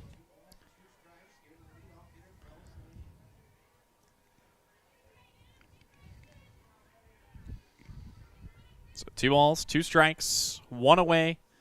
Ell-Saline down to their final 2 outs. Pitch on the way, hit out to right. It is down in front of Noon. And it's another single. Ell-Saline, you wonder if they were just saving all of their offense for the final inning here. Go back to that second inning, right? A ground rule double hit by Isabel Porter. From the time she did that to the time she led this inning off with a single, Ell-Saline got 2 base runners on 1 hit. And that was it. Sarah Lutz squares down a bunt. Again, wonder if she was just trying to ambush the infield a little bit, because you really still can't afford to be trading outs for base running position here. Down by 6. She's going to square a bunt for the second time here. I mean, Lutz is your left fielder. She runs well, but with the corners playing in, Bennington knows it's a numbers game. Obviously, with 2 strikes, she's going to swing away, but you wonder why she was trying to swing or trying to bunt at all there. And chases a pitch high. They backpick the runner, not quite able to get her. So Sarah Lutz down on the strikeout. That is the 10th strikeout of the game for Haley Blake. And Taylor Hardesty is at the plate with Brett Hecker on deck. That'll bring Coach Siskowski out to have a quick word with her pitcher. While they do that, I want to remind you that coverage of today's game is brought to you in part by AJ Honey Farms. From raw honey to wax melts to beekeeping tools, boxes, and frames, AJ Honey has it all and more. Treat yourself to their locally produced honey items or get a beautifully packaged gift set for a loved one. Go see them at AJ Honey Farms, 901 North 9th Street in Salina. Still a 12-6 lead here for the visiting Bennington Lady Bulldogs, looking to pick up what would be their 16th win of the season if they can get it. Taylor Hardesty at the plate. So far today, a single, a double, and a ground out. Ell-Saline has done enough to make this interesting. Pitch on the way, in for a called strike. Quick update of our Bennington State Bank scoreboard in the top of the 6th inning. Bennington and Ell-Saline knotted up on the baseball diamond 4-4. 0-1 to Hardesty is going to be slapped into center field. It's another knock. The runner turns for third, and she is in safely. So Hardesty's got a single. Porter is aboard at third, and here comes Brett Hecker. Hecker already has a 2-run home run today. She also reached on a walk. Of course, the Lady Cardinals are down to their final out, but boy, if there's one bat you want at the plate right now, it's got to be sophomore Brett Hecker. .594 batting average, leads the team in batting average, on-base percentage, slugging percentage, hits, home runs, and RBI. Here watches the pitch go by for a called strike. Catcher's indifference. They will allow the stolen base of Hardesty.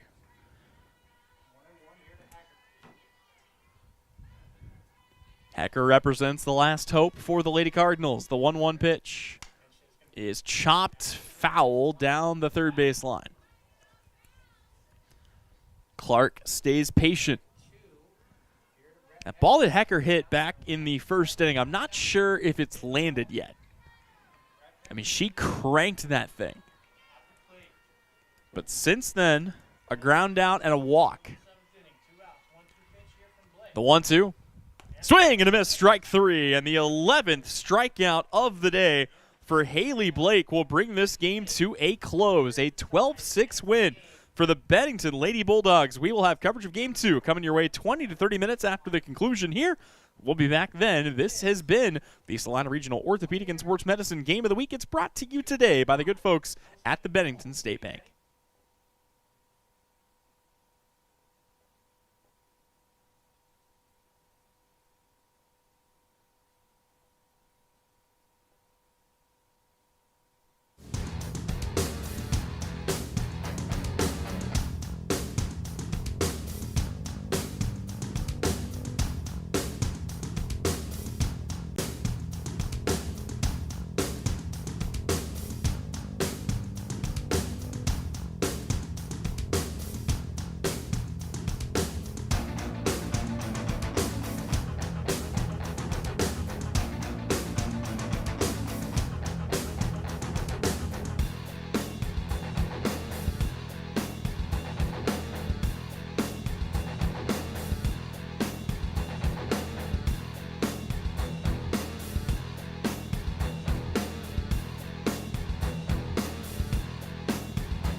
Well, hello, everyone, and welcome back in for coverage of game number 2 of our doubleheader broadcast here between Ell-Saline and Bennington. The Lady Bulldogs took game number 1 by a final score of 12-6. They will look to complete the sweep here as we get things underway here at about 4:55 on like I said, just a gorgeous spring day for some high school softball. Amazing conditions across the board, and we are ready to go for something that I'm sure many fans of these teams have maybe seen this season. I have never seen this at any level of baseball or softball.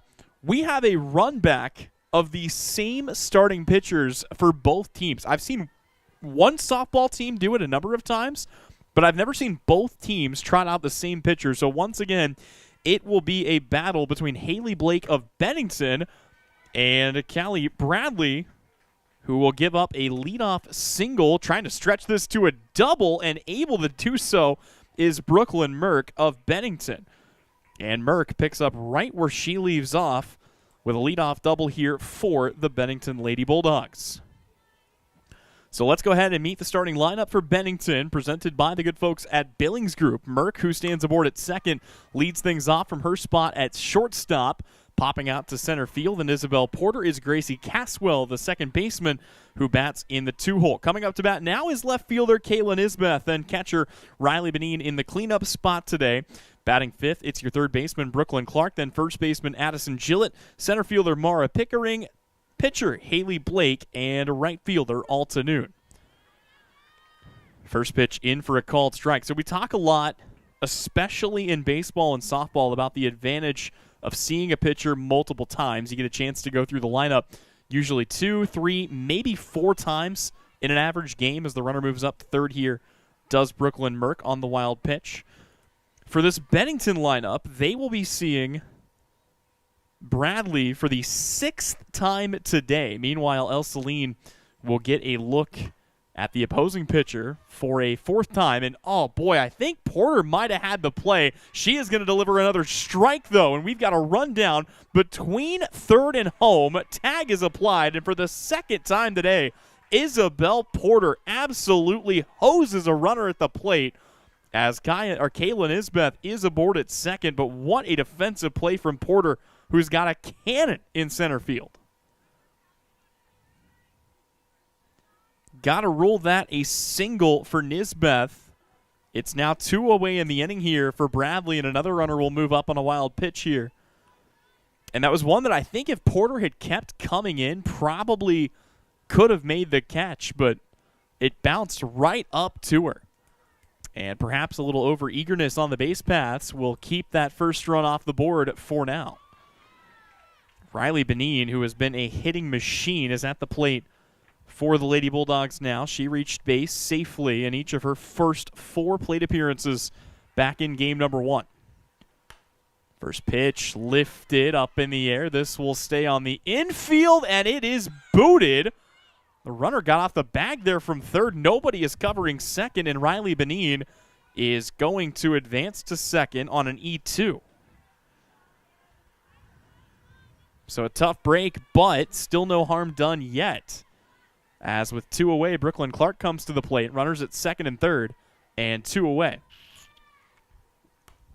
First pitch way out in front is Brooklyn Clark, who is looking to shorten up her swing a little bit. She had the RBI double back in the 7th inning. That was her first and only hit of the first game of this doubleheader. 0-1 pitch in the dirt, stopped here by Porter.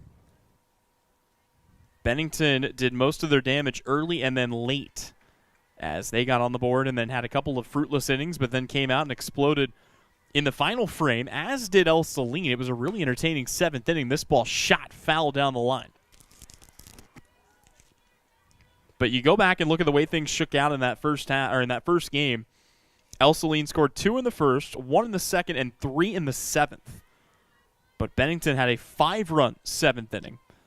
That put them in a great position as here, chasing a pitch outside, strike 3, and that'll do it for the inning as Brooklyn Clark is down on strikes. We go to the home half of inning number 1, still scoreless here on our Game of the Week presented by the Bennington State Bank.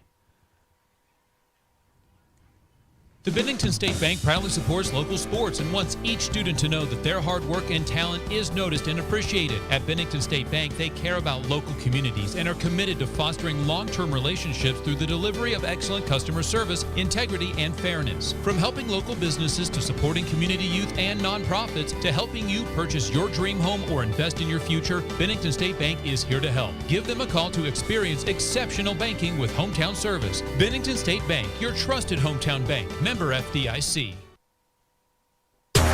The hours of drills, the pre-dawn workouts, the hundreds of laps. It takes hard work, passion, and drive to do what you love. When you're sidelined by injury, Salina Regional Sports Medicine is just as committed and works just as hard to get you back in the game. Salina Regional Sports Medicine, 785-452-7366. SalinaRegionalSportsMedicine.com. We spend 1/3 of our lives working to build our wealth. With over 50 years of combined experience, Billings Group wants to be there to help manage yours. If you're planning for retirement or looking for financial coaching, then come see us on Westchester Drive, east of the YMCA, or visit our website at billingsgroup.com. Securities offered by registered representatives through Private Client Services, member FINRA, SIPC. Advisory products and services offered by investment advisory representatives through RFG Advisory, a registered investment advisor. RFG Advisory, Billings Group, and Private Client Services are unaffiliated entities. Back at the ballpark here on the campus of Ell-Saline High School in Brookville.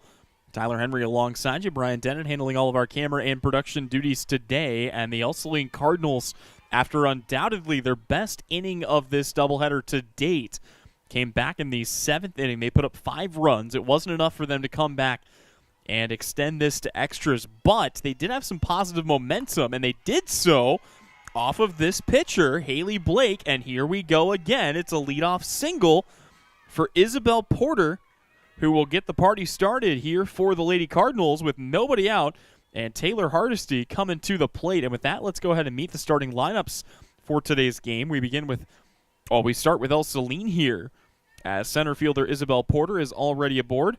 Shortstop Taylor Hardesty is at the plate. She will pop this up. It'll stay on the infield. Coming in and making the catch is Caswell, and it's 1 down here for Bennington.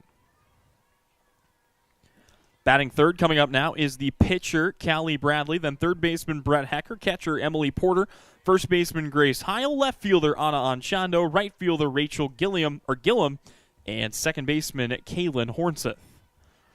Couple of new faces in the Ell-Saline lineup presented by Billings Group. This pitch is going to get away. And, boy, halfway between second and third is Isabel Porter, I think, just daring someone to try to make a throw. And, yeah, nobody's going to oblige her there. So Porter is in scoring position. Callie Bradley at the plate.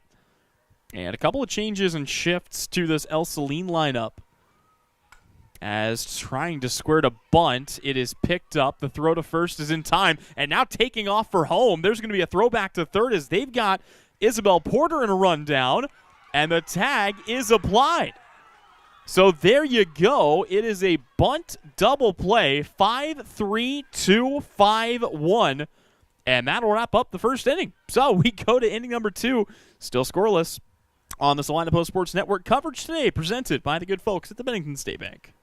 From raw honey to wax melts to beekeeping tools, boxes, and frames, AJ Honey Farms has it all and more. Be sure to check out their salves. Salves is a powerful blend of nature's best ingredients. Beeswax, crafted with care to soothe and nourish your dry skin, minor cuts, and burns. And for dry lips, try out their Happy Bee Balm. Treat yourself to their locally produced honey items, or get a beautifully packaged gift set for a loved one. Stop in to see AJ Honey Farms at 901 North 9th Street. More than just a honey store. Congratulations, you're having a little girl. At that moment, everything changed. Our hopes and dreams for ourselves were instantly replaced by our hopes and dreams for her. We got life insurance policies from Shelter Insurance, so that regardless of what life throws at us, we'll still be able to provide the world to her. Shelter Life Insurance Company, Columbia, Missouri. Hey, Salina, come see us at the Kelly Kitchener Agency near the intersection of Cloud and Ohio. We want to be your Salina, Kansas insurance agent. Well, we've seen a couple of new things at the ballpark today, and, well, it's not exactly a common play to see the old 5-3-2-6-1 double play, but that is the way the first inning comes to a close, and now we head to the second with the bottom third of the Bennington lineup up to bat here. It will be Addison Gillett, Mara Pickering, and Haley Blake to lead things off for the Lady Bulldogs in a scoreless game, and another inning for Callie Bradley, whose first pitch will miss inside. Again, this is the first time I have ever seen at the high school or college level both starting pitchers in game one turn around and come back for game two at the doubleheader. You see, it's not a super uncommon thing. You will see the occasional team do that with one of their pitchers, but normally you don't see both. It's understandable, and that's really what Ell-Saline's been doing all year, as they have only utilized 3 pitchers, and pitchers not named Callie Bradley have combined to pitch just 10 innings, while Bradley herself has tossed about 55 on the year. So both teams very familiar with the pitcher they're going to be facing, but it has not seemed to heat up the bats. As each side, it comes up fruitless in the first inning, and we head to the second still scoreless. Still just a gorgeous day for some softball action. Trying to go into foul territory. Brett Hecker comes up with another athletic play, and Addison Gillett is retired for the first out of the inning. That is good work for Brett Hecker, who has already flashed the leather a couple of times today. And it brings up Mara Pickering. Pickering back in game one of this doubleheader was 1 for 4. She had a double and a run scored, and she is going to smack this into left. That gets down. It will two-hop to the fence, and Pickering is on her horse. She is in standing up with a double, her second of the day. Plenty of changes defensively for Ell-Saline. Didn't get to that, but you look out in the field. It is Emily Porter behind the plate. Heil takes over at first. It's Horntith at second, Hardesty at short, Hecker at third. Your outfield from left to right on Chondo, Isabel Porter, and Gillum in right. First pitch here to Haley Blake. It will miss low for ball 1. You take a look at Blake's first game.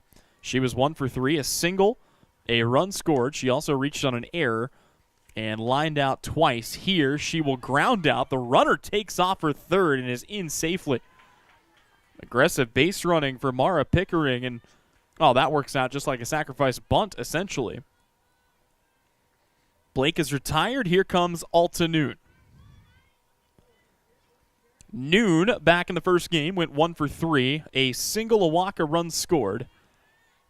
And the first pitch in the dirt here. Pickering has already taken off once for the plate today, and that's how Bennington did scratch across 4 of their runs in a 12-6 win earlier. Book obviously closed on both pitchers. Haley Blake went 7 innings. She gave up 6 runs, 5 earned on 8 hits, 10 strikeouts to 1 walk. Bradley, as this ball is popped up and put away by the second baseman. Well, we'll talk more about Bradley when we come back. We are still scoreless as we go to the home half of inning number 2 here on our Salina Regional Orthopedic and Sports Medicine Game of the Week, presented today by the Bennington State Bank. When does normal acute pain become abnormal chronic pain? Chronic pain can be one of 2 types, nociceptive and neuropathic. Each type differs based on what causes it, what it feels like, and what treatments may relieve it. Neuropathic pain can often be managed by a therapy called neurostimulation or spinal cord stimulation. If you suffer from chronic pain, ask your primary care physician for a referral to the Salina Pain Clinic. Our pain specialists will discuss the right options to manage your pain. Online at salinapainclinic.org. Insurance is something we all need in our business, home, car, and life. But do you really understand what's covered? And most importantly, what you are paying for? Hi, this is Rob Carlson in the Salina office of Smart Insurance. Change is good, especially if you haven't looked at your insurance policy lately. I can help you understand what you need and where the gaps are in your coverage. Back at the ballpark here on the campus of Ell-Saline High School, we go to the home half of inning number 2, and it will be Brett Hecker, Emily Porter, and Grace Heil to lead things off here for the Lady Cardinals. Of course, we are still scoreless thanks to some really good defense, but pitching has picked it up a bit as well. I mentioned the final line back in the opener for these 2 pitchers, who again will be raring to go again. In game number 2, Haley Blake, who is in the circle now. She went 7 complete innings, gave up 6 runs, 5 earned on 8 hits. Only 1 walk and 10 strikeouts. That is a really good ratio. For Callie Bradley, she gave up 12 runs, 10 earned on 13 hits, 4 walks, 4 strikeouts in 7 complete innings of ball. Pitch on the way to Hecker. Seemingly taking all the way there. Yeah, on 3-0, and now it is 3-1. Hecker, of course, had the loudest hit of the day, a 2-run home run over the left field fence. 3-1 is fouled away, and we will do it again. Hecker, a big grin on her face, knew she didn't miss that by much. Hecker, the team leader in most offensive categories, a big part of the reason she sits down in the 4-hole. And trying to pick up where she left off as the payoff pitch misses high. And Hecker's aboard here with a leadoff walk for Emily Porter.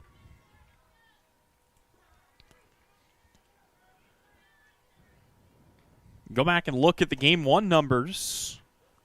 Emily and Isabel Porter basically flip-flop spots in the lineup, as it was Emily Porter who led things off in game number 1. She was 1 for 4 with a single and 3 strikeouts. Sarah Lutz, who also had 3 strikeouts, goes from the 2-hole to out of the lineup here in game number 2.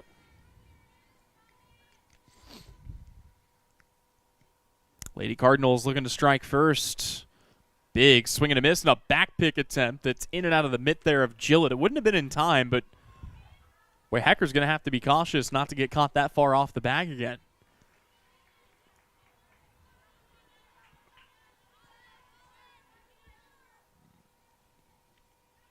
Blake is back in and ready to go. Here comes the 0-2. And that ball is popped up, but falling fast. It is under the mitt of Nisbeth out in left. And another hit here for Emily Porter will put 2 aboard with nobody out. And Grace Heil coming to the plate. Excellent chance here for Ell-Saline to get something going. Both teams have had base runners in all 4 half innings so far. Nobody has brought anybody in to score. Heil back in game 1 was down in the 7-hole. She was 0 for 2, but did bring in a run on an RBI ground out. Here she will swing through a pitch and even the count at 1-1.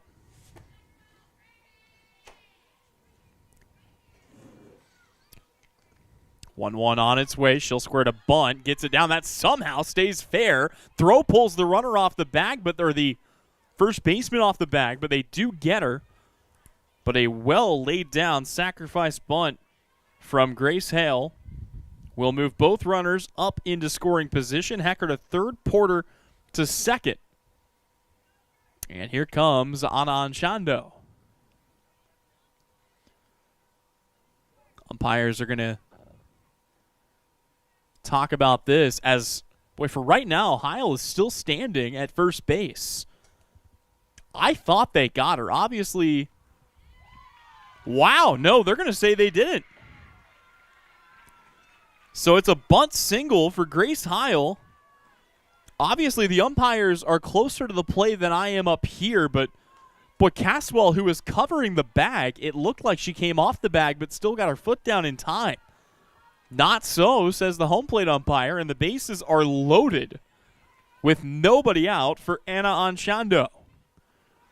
And you just have to think this may be the spot where the deadlock finally breaks. Pitch on the way, grounded foul off the foot of Anchando. Let's take a look at our field and weather conditions presented by Landscape Consultants. We've got an all-natural grass surface, all dirt infield, 190 down the corners, 221 to straightaway center. It is about 60 degrees, nice and cool, plenty of cloud cover today. The 0-2 is just foul down the right field line. That did not miss being a 2 RBI single by much.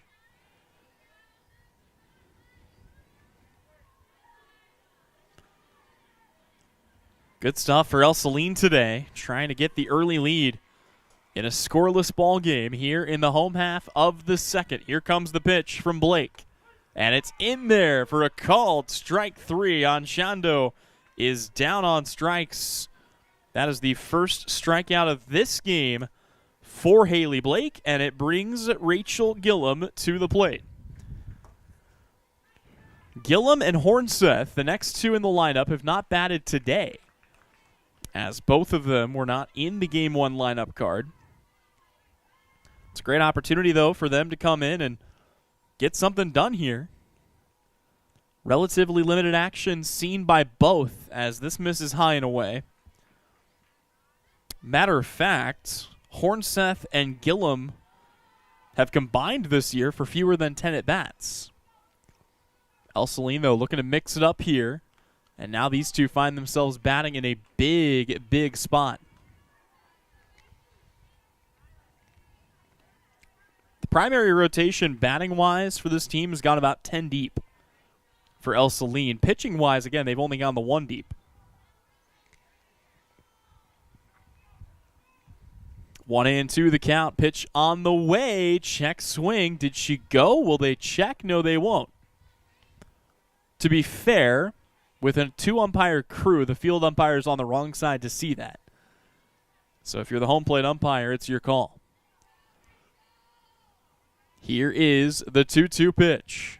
Swing and a miss. Strike 3. Back-to-back Ks. And after loading the bases with nobody out, Ell-Saline now puts this in the hands of Kaylin Hornseth. Can Haley Blake keep this game scoreless? Good start with strike 1. Tall task after conceding the walk, the single, and the bunt single. 0-1 is fouled away. And now Haley Blake has Kaylin Hornseth right where she wants her. You wonder if she might try to waste a pitch or if she wants to go right at her. Blake back in the circle. Here comes the 0-2, and she got her. Ell-Saline loads the bases with nobody out, but back-to-back-to-back strikeouts will get the Bulldogs out of the inning unscathed, and we are still scoreless as we go to the third. Coverage of today's game presented by the Bennington State Bank.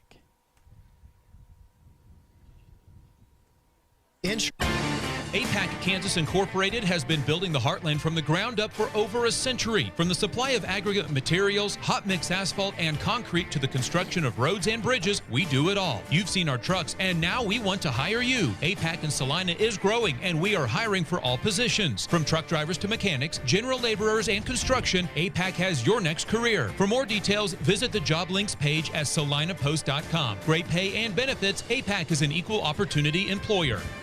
Sage is your go-to source for industrial strength cleaning products, ice melt, floor equipment, paper, asphalt, and just about everything in between. Whether you're a maintenance supervisor, a small business, or just wanting your home to look amazing, stop by 732 North 9th Street in Salina, where we will be happy to assist you. You can also visit us at sageselects.com or call us at 309-1919. Sage Products, the right call every time. Well, something's got to give here in Brookville as we go to the third inning of this game. The two teams have combined to strand 6 runners in 2 innings. Most of those have been in scoring position, and Ell-Saline just left the bases loaded after loading them up with nobody out.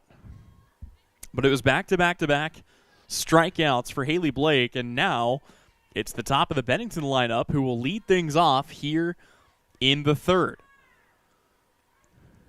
Brooklyn Merck led off the first inning with a double. She would have come in to score, but got cut down at the plate. Here she'll take a second pitch in the dirt, and the count goes even at 1-1. So it's Brooklyn Merck, Gracie Caswell, and Kayla Nisbeth. As the pitch misses inside. Here from Callie Bradley.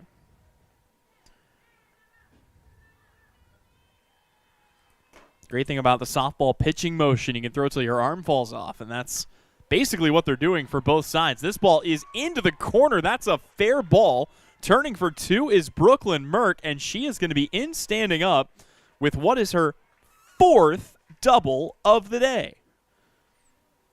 Go back to game number 1. I mean, she has been an extra base hit machine. Brooklyn Merck's day so far: ground out, walk, double, single, 3 RBI double, double, double. Gracie Caswell is the next bat here. First pitch to her is struck well to center field. It is caught. This time, Merck will stay put.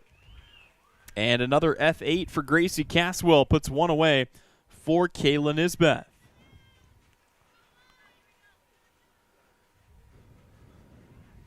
Nisbeth standing in at the ready. She had a single back in the first inning. That was the one out to center field that ultimately led to the runner getting cut down at the plate. And you get the feeling at this point people might be done trying to test the arm of Isabel Porter in center field. High pitch misses here. Count goes 2-0 to Nisbeth. Back in game number 1, Nisbeth had a single. She also reached on a walk and an error. 2-0, hit well into left. That is down, picked up there by Anshando. And her return throw gets past, so Nisbeth is going to get credited with a single. Her second of this game. She will take second on a ball that just did not come in cleanly. Bennington has done a good job at staying aggressive on the base paths and taking their opportunities when they've had them. And here comes Riley Benin. Benin did a lot of the damage in game number 1 for Bennington. She's got a chance to put them on top here. And we'll take the first pitch in for a called strike at the knees.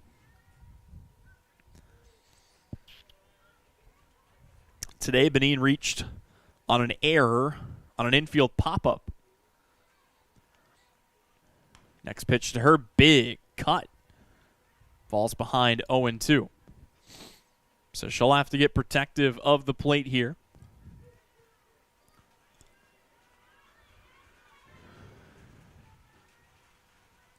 Wind shifting, blowing in, then blowing out.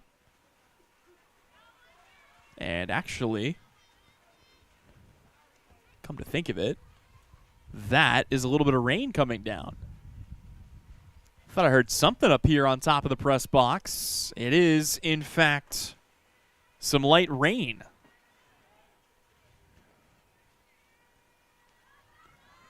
And confirmation from Chief Meteorologist Brian Dennett, who is down there field side braving the elements to bring you coverage of this game.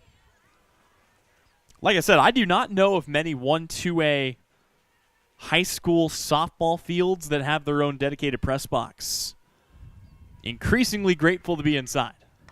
This ball hit a little nubber back to the pitcher, picked up, throw to first in time, 2 away. Now they throw back to second. The runner is safe. Runner takes off for the plate. Boy, that was probably not the play that Ell-Saline was looking to make as they tried to get Nisbeth at second, and instead they allow Brooklyn Merck to come in and score. So Benin is recorded out. Brooklyn Clark now at the plate. Clark gets a hold of one. That is clobbered out to deep left center. It is gone.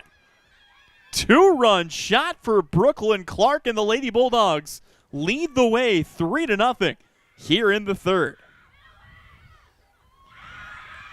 That is good work for Brooklyn Clark, and Bennington is having some fun here in game number 2.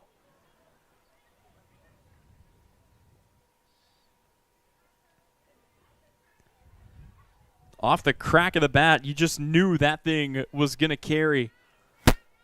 And it's a hitter-friendly park as Addison Gillett comes to bat now. 2 away in the inning. First pitch to Gillett is just high, maybe a touch outside as well.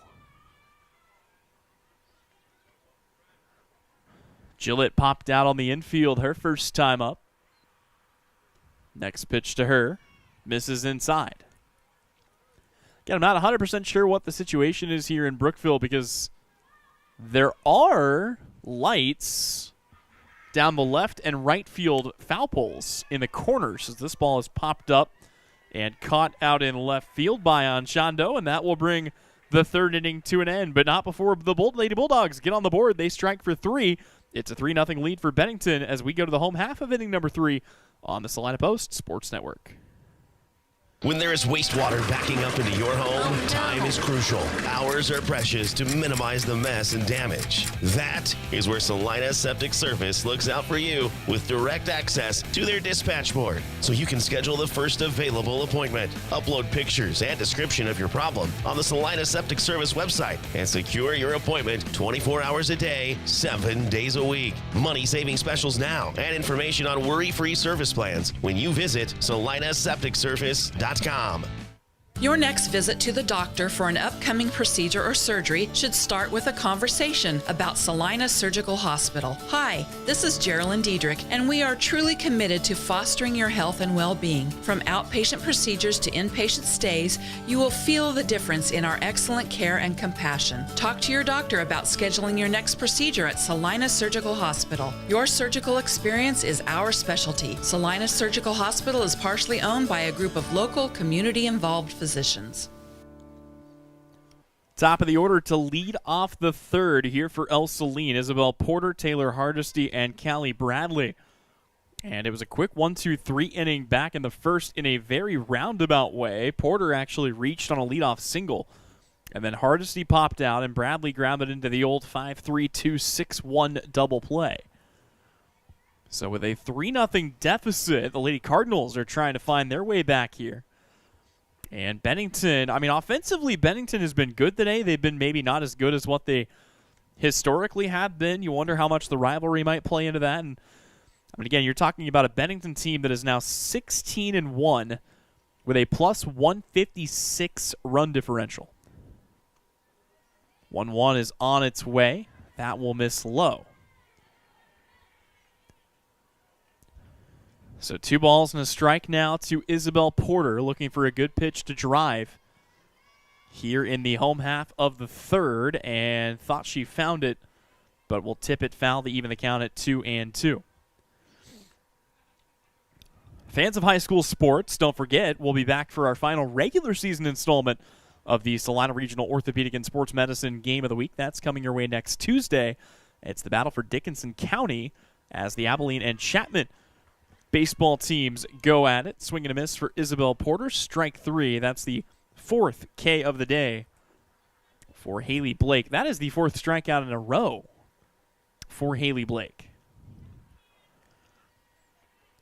Blake had 12 strikeouts in game number 1, so she's good for 16 already in this doubleheader. That number is only going up as this game goes on. Her team with 3 runs of support, and she's now facing Taylor Hardesty. Hardesty had success against her back in game number 1, and she picks up where she left off with a 1-out single here in the third. Taylor Hardesty is aboard safe, and here comes Callie Bradley. Of course, we'll also do our best to bring you some postseason coverage, especially at regionals. It's always an exciting time of year. Of course, here at Salina Post, we cover 11 different high schools. So that's 22 teams between baseball and softball. Technically, it comes out to 20 as there's no baseball or softball in Solomon. But for everything Ell-Saline, Bennington, Sacred Heart, Minneapolis, Ellsworth, southeast of Saline, Abilene, Chapman, Salina South, and Salina Central, be sure to keep it tuned to Salina Post or here on our Salina Post YouTube page. And if you enjoy our coverage, please feel free to give us a subscribe. Really helps out the channel a lot. 1 ball, 1 strike. Pitch on the way to Bradley, who squares to bunt, gets down a beauty. It is scooped up, and the throw to first is in time. Haley Blake records the out herself, but the sacrifice bunt will move a runner into scoring position as Taylor Hardesty finds herself at second, and here comes Brett Hecker. Not a bad prospect to try and put something or put a runner in scoring position with Hecker at the plate. Plenty of pop in that bat As we've already seen today, Hecker took a big swing and knocked one over the left center field fence back in game number 1. Here, she has reached on a walk in her 1 at bat.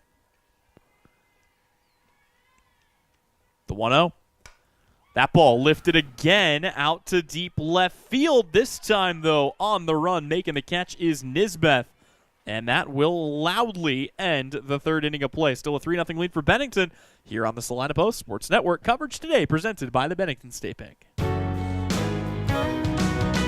I'm Brian Arms, your mortgage loan originator at Equity Bank here in Salina, Kansas. I'm a lifelong Salina resident here to tell you our bank can offer you mortgage and refinance options with terms designed for you. Why leave our community when you can choose the bank that never forgets it's your money? With 2 locations in town on Ohio Street and Santa Fe Avenue, there's no better time to apply online, in person, or over the phone. Learn more at equitybank.com, equal housing lender, member FDIC. Close your eyes. Now, imagine yourself cheering from the bleachers at Salina South. Feel the pride of donning the colors of Salina Central. Picture the spirit of being part of the Sacred Heart community or the camaraderie at southeast of Saline. Envision the thrill of supporting Ell-Saline or Bennington. Visualize the unity in rallying for Minneapolis High. Now, open your eyes and see yourself in team apparel from Messenger Total Promotions. Visit them in person in downtown Salina. Bottom third of the Bennington order to lead things off here in the 4th. A 3-0 lead thanks in part to a 2-run home run by Brooklyn Clark. So it's Mara Pickering, Haley Blake, and Alta Noon to lead things off here in the 4th frame. And another inning of work for Callie Bradley in the circle. Bennington, boy, if it ain't broke, don't fix it, right? They run back the exact same lineup, same 9, same positions, same order, same pitcher, same everything. Now one last piece of advice is being issued to Mara Pickering by her head coach. Of course, Chris Bell is the longtime head coach of the Ell-Saline Lady Cardinals. Opposite her is April Siskowski, leading the Lady Bulldogs of Bennington. First pitch to Pickering. Well, and whatever advice was given almost led to a well-struck ball. That one, though, is yanked foul, and Pickering will have to collect their bat and do it again here. Things continuing to cool off here in north central Kansas. The 0-1 is fouled away again. So Pickering, who doubled her first time up, finds herself in an early 0-2 hole on Bradley. Bradley delivers the pitch, and way behind it, or out in front of it rather, was Pickering, but Pickering is able to get just a piece of it and stay alive. We've got fans breaking out the coats, the blankets. I believe I saw a Snuggie earlier today. Got the flannels. Feels like some of that late fall weather here in early spring. Believe the rain is done, at least for now. It's kind of supposed to be spotty throughout the course of the afternoon. But for right here, it is Pickering with a 1-2 count. Facing Bradley again. Pitch on the way from Bradley. Big swing and a miss at a pitch above the eyes. And it's the second strikeout of the outing for Bradley. 1 away now for Haley Blake. Blake has hit the ball hard several times today, just always right at somebody. This time, she pops one up, and that's an easy out recorded by Hecker, who has been awfully busy over at third. So following the P5, it's Alta Noon, who will grab a bat and come to the plate here. Noon 0 for 1 with a pop out. First pitch to her. Misses high. 3-0 lead for the Lady Bulldogs. Top of the order looming next, including doubles machine Brooklyn Merck. Merck has put together just a ridiculous day at the plate between these 2 games of the doubleheader. Normally, if you're a leadoff hitter, you're just happy to get on base. Merck has had extra bases 5 times today. This ball fouled back to the screen. We'll do it again on 2-0.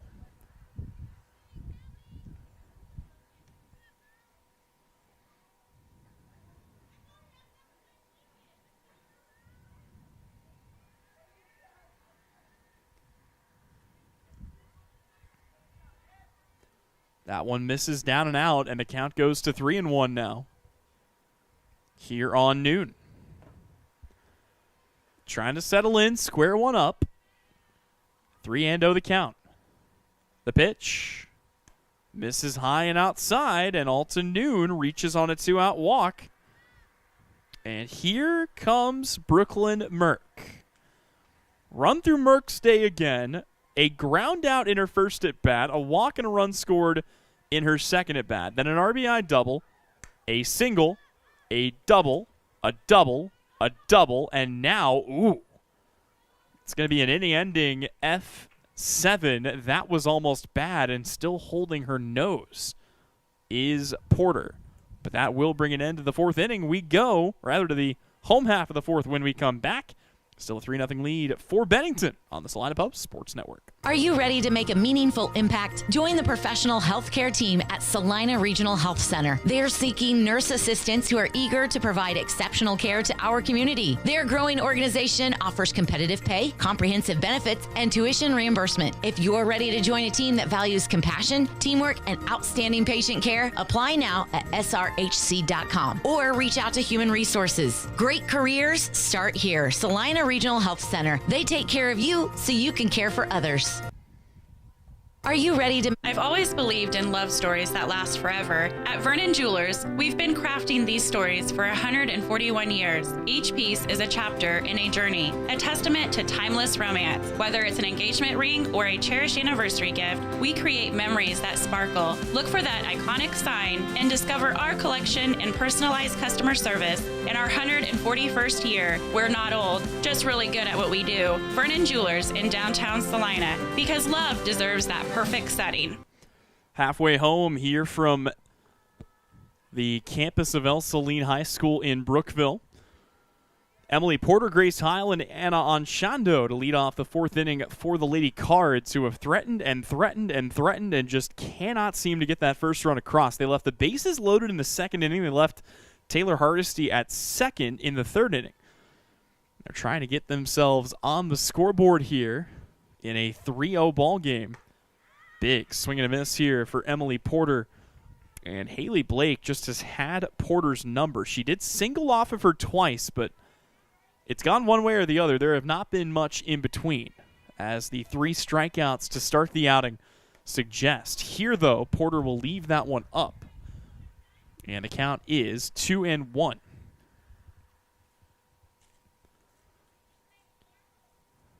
Emily Porter trying to get herself aboard here and get Ell-Saline on a little rally here in the fourth. At this point, they've seen all they're going to see of Haley Blake. There's really not much solving left to do. Everyone in this lineup is facing Blake for a 6th or 7th time in this doubleheader. 3-0, chopped to short, takes an awkward dead spot there, but Merck is able to handle it and deliver the strike to first for out number 1. That will bring up Grace Heil, who got on base in an interesting way. It was a bunt single, and the throw did pull the base runner or the first baseman off the bag, but it looked like, and the field umpire ruled that she was out at first. That was eventually overturned by the home plate umpire. This ball hit down the line, falling fast. That is a fair ball, and an awkward angle will lead to Heil taking off for second. She's in with a double. That ball just hooked around the third baseline, and Grace Heil has her second hit of the day to bring up Anna Anshando.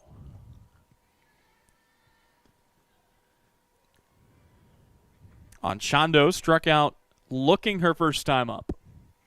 That really was the best sequence of the day for Haley Blake, who watched the bases load. She had Hecker walk, Porter singled, Heil hit the bunt single, but then 3 straight strikeouts of this part of the order.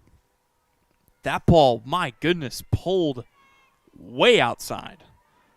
And all of a sudden, the first run of the game potentially for Ell-Saline is just 60 feet away. That's a wild pitch every day of the week and twice on Sunday. 2-0 the count. Pitch to Anshando. Again misses high. And she is certainly going to be taking all the way here. We cannot imagine she would offer at anything. Gillum, if they can get to her, is in the on-deck circle. The 3-0 pitch. Right down Main Street. Easy layoff, though, for Anchondo, who was hoping for the 4-pitch walk. They will not oblige. And now she will have to take the bat off the shoulder and get aggressive here. The 3-1. Cuts through that. And Anchondo fills the count at 3-2.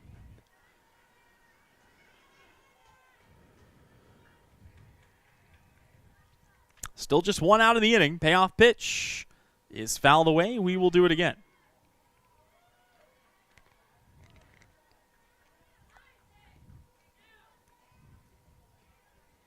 Anchondo on the year, the senior, batting .240. She is looking for what would be the 8th hit of her season. Another payoff pitch, and, got a piece of it. So much so that it just rolls right back to the pitcher, I believe, off the shin plate of Benin. 2 payoff pitches spoiled already. Here comes another 3-2. That is hit down the line, back picked. They tried the tag. The throw to first is in time. That is a good play by Brooklyn Clark, who tried and had Heil off the bag a little bit, almost tagged her, but Heil was able to just kind of twist and turn away from the tag and gets in safely. But 2 away now for Rachel Gillum, and Ell-Saline very much at risk of stranding another runner in scoring position. First pitch right there for a strike on the inner half. Gillum so far in this game is 0 for 1 with a strikeout.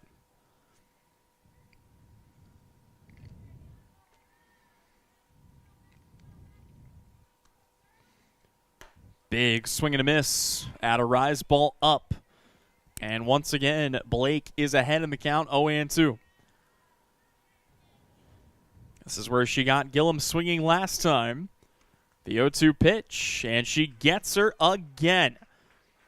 Another strikeout for Haley Blake added to the pile. It's her 5th of this game, and we go to inning number 5. It is still a 3-0 lead for Bennington here on the Salina Regional Orthopedic and Sports Medicine Game of the Week, presented today by the Bennington State Bank. The Bennington State Bank proudly supports local sports and wants each student to know that their hard work and talent is noticed and appreciated. At Bennington State Bank, they care about local communities and are committed to fostering long-term relationships through the delivery of excellent customer service, integrity, and fairness. From helping local businesses to supporting community youth and nonprofits to helping you purchase your dream home or invest in your future, Bennington State Bank is here to help. Give them a call to experience exceptional banking with hometown service. Bennington State Bank, your trusted hometown bank. Member FDIC. The hours of drills, the pre-dawn workouts, the hundreds of laps. It takes hard work, passion, and drive to do what you love. When you're sidelined by injury, Salina Regional Sports Medicine is just as committed and works just as hard to get you back in the game. Salina Regional Sports Medicine, 785-452-7366. SalinaRegionalSportsMedicine.com. Bennington will send their 2, 3, and 4-hole hitters to the plate here to lead off the 5th. Gracie Caswell, Kayla Nisbeth, and Riley Benin. And so far, Caswell joins Haley Blake as the only 2 batters to not reach base in this game the first 2 times through the order. Only 0 for 2. Caswell had a heck of a game 1. Watches the first pitch here, outside and high for ball 1. Caswell, in the first game, had 2 singles, a double, an RBI, a run scored, another RBI, and then reached on an error and came in to score in the first. So altogether, she was officially 3 for 4 with 2 RBI and 2 runs scored. Still looking to get on base for the first time here in this one. Her team leading 3-0 in the 5th.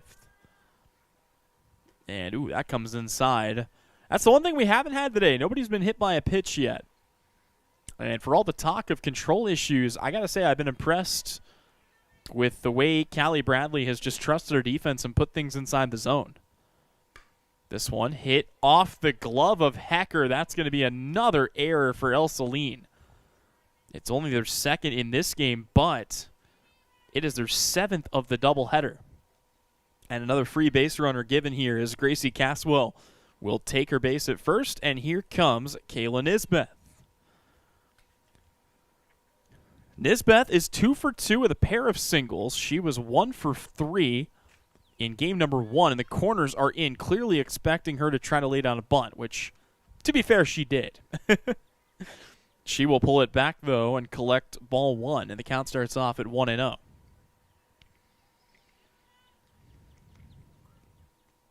Next pitch to Nisbeth. Again, squares to bunt, but again, the pitch is well high. If they can get to her, Riley Benin is in the on-deck circle, then Brooklyn Clark, who's already got the 2-run home run today.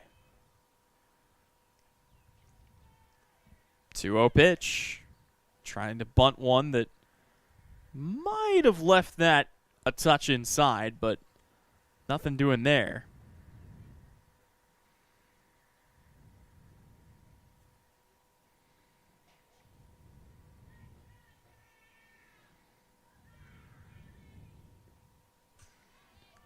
Again, this one misses in the dirt, gets past, and Caswell will go ahead and take second on the pass ball. 3-1 the count now. Pitch to Nisbeth, inside, ball 4. So an error and a walk put 2 aboard for Bennington, and the heart of the order is coming to the plate now with Riley Benin, who reached on an error back in the first inning and then grounded out in the third. Benin has had an eventful day at the plate. This one misses in the dirt. Back in game number 1, Benin reached on an error, tripled, hit a 2 RBI double, a walk, and then flew into the F8-2 double play to close out the game, or to close out the inning, rather. She's got good pop in the bat, though. And the runner takes off for third. Boy, swiping the bag. Gracie Caswell just took off on a slow throw back to the pitcher. No real sense of urgency there for Ell-Saline, and it's going to allow another runner to move up into scoring position, and I would not be surprised if they send Nisbeth to second, too, just to test what Ell-Saline wants to do, and yeah, there she goes. They will throw, but it's cut off by the shortstop Hardesty, and now there are 2 runners in scoring position here for Bennington. Still nobody out in the inning. And a 2-1 count to Riley Benin. Pitch to Benin. Misses inside. Count goes to 3-1. Still no hits in this inning yet. And what you really don't want to do is load the bases for Brooklyn Clark, who had the 2-run home run on you. But the 3-1 misses high, and that's exactly what they'll do. So an error, a walk, and a walk. And here comes Brooklyn Clark. Corner infielders shade in. Clark started her day 0 for 3. Since then, she's 2 for 2 with an RBI double and a 2-run home run. Outfield not shading out at all. First pitch to Clark, jams her a bit. She'll send that to center, and the catch is made, but it's a sacrifice fly as Gracie Caswell comes in to score the 4th Lady Bulldog run of the day. That is good work for Brooklyn Clark, who drives in her 4th run of the doubleheader. Addison Gillett is now at the plate. Wow, and they're going to say, no, they're going to say Caswell left early. The umpires are going to convene. The interesting thing about that, it's the home plate umpire that ruled that she took off early, not the field umpire. That is a huge call. And instead of a 4th run, now there are 2 outs. This ball, though, smacked down the left field line, just foul. Addison Gillett almost got her revenge quickly there. Yeah, it would have been 1 away, 1 home, and 2 aboard. Instead, 2 away, 2 aboard. And if Ell-Saline can get out of this with no damage done, that's a big win for them. Pitch misses up and in, though, to Addison Gillett here. Gillett has had a tough day. She is 0 for 6 at the plate. Here comes the 1-1. And again, pulled by Bradley. So both runners move up on the wild pitch. Now would be a heck of a time for Addison Gillett's first hit of the day, the 2-1. In the dirt, stopped there by Porter. And she had to, because you saw there, Nisbeth was looking for an excuse to try to come in and score. 3-1 the count. Pitch on the way. High pitch fouled off. Would have been better for Gillett to probably let that go and take her base, but the count is full. And a big, big spot for Addison Gillett and for Callie Bradley. The 3-2. Swing and a miss, strike 3, but it gets by. They will take off, and now they're going to opt for the rundown option, but they get the runner at the plate, and Addison Gillett will close out the inning with a strikeout. Despite all that, no runs come across to score for Ell-Saline. It's still 3-0 as we go to the home half of the 5th on the Salina Post Sports Network. Coverage today presented by the Bennington State Bank. We spend 1/3 of our lives working to build our wealth. With over 50 years of combined experience, Billings Group wants to be there to help manage yours. If you're planning for retirement or looking for financial coaching, then come see us on Westchester Drive, east of the YMCA, or visit our website at billingsgroup.com. Securities offered by registered representatives through Private Client Services, member FINRA, SIPC. Advisory products and services offered by investment advisory representatives through RFG Advisory, a registered investment advisor. RFG Advisory, Billings Group, and Private Client Services are unaffiliated entities. From raw honey to wax melts to beekeeping tools, boxes, and frames, AJ Honey Farms has it all and more. Be sure to check out their salves. Salves is a powerful blend of nature's best ingredients. Beeswax, crafted with care to soothe and nourish your dry skin, minor cuts, and burns. And for dry lips, try out their Happy Bee Balm. Treat yourself to their locally produced honey items or get a beautifully packaged gift set for a loved one. Stop in to see AJ Honey Farms at 901 North 9th Street. More than just a honey store. We go to the home half of inning number 5, where it'll be 9-1-2 for Ell-Saline. Kaylin Hornseth, Isabel Porter, and Taylor Hardesty to lead off the inning. And a chance here for the Lady Cardinals again to try to get something across as they stranded the bases loaded back in the 2nd. They left a runner at 2nd in the 3rd. They left a runner at 3rd in the 4th. So they've been right there this whole afternoon and just cannot seem to scratch the runs across. And, I mean, their pitching and defense has really picked them up. Callie Bradley has pitched a really good game so far, and the defense has been there to keep those runs off the board, but still a shutout effort for Haley Blake, who to this point has allowed 5 hits, but has not seen anybody come across to score for the Lady Cardinals. The 0-1 is lifted into foul territory. I think that found its way on top of the press box here and just kind of sat there on the gutter. Nice facility again here at Ell-Saline High School in Brookville, Kansas.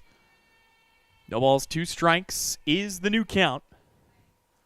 The pitch is hit on a line into left. That is down. And it's a base hit for Kaylin Hornseth. A leadoff single to bring up the top of the lineup. Once again, Ell-Saline is in business, this time in the 5th inning. Down by 3, and here comes Isabel Porter.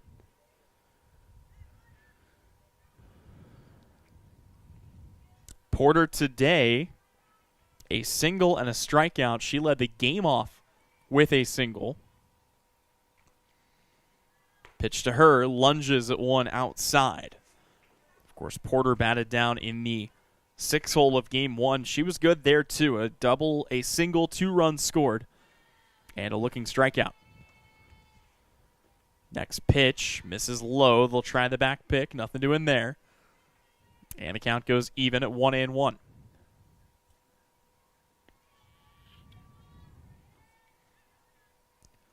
Good part of the lineup here. If they can get to her, Taylor Hardesty is in the on-deck circle. I say that as if they couldn't get to her. Even a double play would bring Hardesty to the plate, but they would love to get Hardesty up with at least one runner in scoring position here in a 3-run ball game. The 2-1 in there for a called strike, and the count will even at 2-2.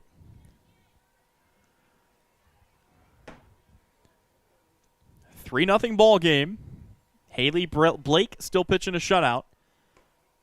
Outside pitch will fill the count at 3-2. Another good opportunity for the Lady Cardinals to get something crooked on the scoreboard. Here comes the payoff pitch. And it is hit to short, picked up by Merck, throws the short way for the out. And a fielder's choice will put one away for Taylor Hardesty. Good play there by Merck, and a good reception by Caswell to make sure they got the lead runner. So it's one down for Taylor Hardesty, who is 1 for 2, a single and an infield pop-up so far in this game. First pitch to Hardesty, committed to swinging at that, lifts it out into right field. Coming in to make the catch is Noon. And it's 2 away for Callie Bradley.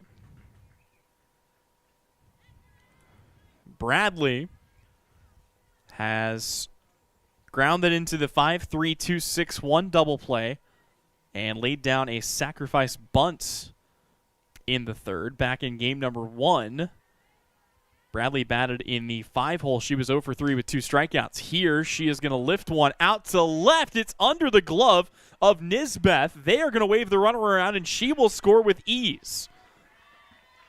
So an RBI double for Callie Bradley is her first hit of the day, and it's a loud one that gets Ell-Saline on the board with 2 outs here in the 5th. That's a really good piece of hitting there for Callie Bradley. Jumps on the first pitch. Now a ball lifted out to, actually down the line. They're still going to get her at first. Boy, Caswell, a quick flip. And that ends the 5th inning, but not before Ell-Saline gets on the board. It's a 3-1 ball game here on the Salina Post Sports Network. Coverage today presented by the Bennington State Bank. Congratulations, you're having a little girl. At that moment, everything changed. Our hopes and dreams for ourselves were instantly replaced by our hopes and dreams for her.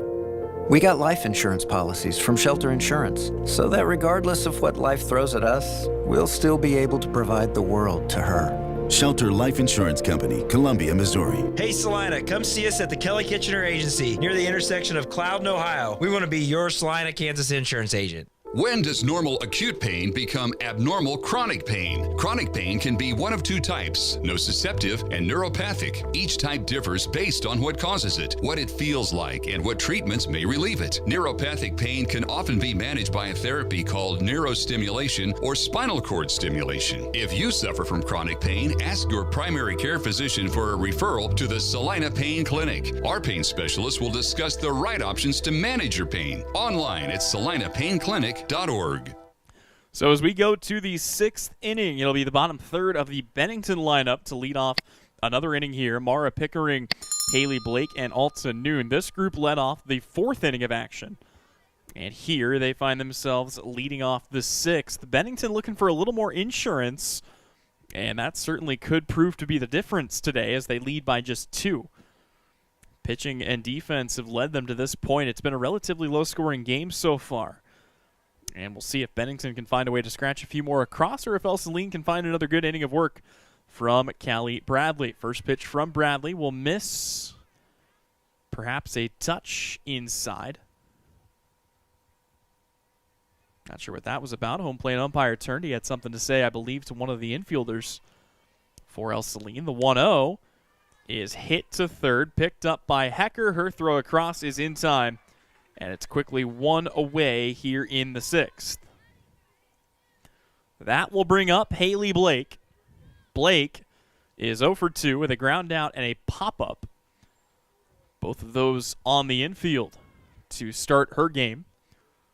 First pitch to her is high. She will chop this to short. This one is Hardesty's. And Taylor Hardesty records another quick out. So it all falls to Alta Noon who has reached base today on a walk. She is 0 for 1 otherwise with a pop-up to second. She had an infield single and a walk back in game number 1. And she also swings at the first pitch and pops it up, and that will do it. It's a quick 1-2-3 inning here in the top of the 6th, and it's still a 3-1 lead for Bennington as we go to the home half of the 7th. Coverage today is presented by the Bennington State Bank. Insurance is something we all need in our business, home, car, and life. But do you really understand what's covered? And most importantly, what you are paying for? Hi, this is Rob Carlson in the Salina office of Smart Insurance. Change is good, especially if you haven't looked at your insurance policy lately. I can help you understand what you need and where the gaps are in your coverage. We provide free quotes and take pride in looking out for you. Smart Insurance, with locations in Salina, Abilene, and Harrington. Give us a call today. APAC Kansas Incorporated has been building the Heartland from the ground up for over a century. From the supply of aggregate materials, hot mix asphalt, and concrete to the construction of roads and bridges, we do it all. You've seen our trucks, and now we want to hire you. APAC in Salina is growing, and we are hiring for all positions. From truck drivers to mechanics, general laborers, and construction, APAC has your next career. For more details, visit the job links page at salinapost.com. Great pay and benefits, APAC is an equal opportunity employer. Ell-Saline finally got themselves on the board back in the 5th inning, but they're down to their final 6 outs as we go to the 6th inning of play. And it will be Emily Porter, Grace Heil, and Anna Anchando to lead things off here in the 6th for the Lady Cardinals. Only down by 2. We're still talking about bloop and a blast territory, but got to get something on the board quick, and this is not going to help the cause. As a quick fly out to Pickering, it puts them down to their final 5 outs. Grace Hiles had a great day at the plate here in game number 2. A bunt single, a stolen base, a double. Had to confirm it was a double. But yes, a double back in the 4th inning. Anchando, Gillum, and Hornseth, who bat behind Heil, have combined to go just 1 for 6. And you wonder if Ell-Saline might shake the lineup up a little bit down there. I think obviously you let Hornseth take another at bat. She's already got a single, but Anchando and Gillum have had a tough time of it today at the plate. This ball's popped up. That will stay on the infield, and another out recorded, this time by Caswell, as the Lady Cardinals down to their final 4 outs. Anchando will grab a bat here. Again, you look at the numbers this season for the senior. She is a .240 hitter looking for her 7th hit of the year. And gets out ahead of that. It is a slow roller to short. Merck picks it up, throw to first in time, and a quick 1-2-3 inning will wrap things up and send us to the 7th. Still a 2-run lead, 3-1 here for Bennington.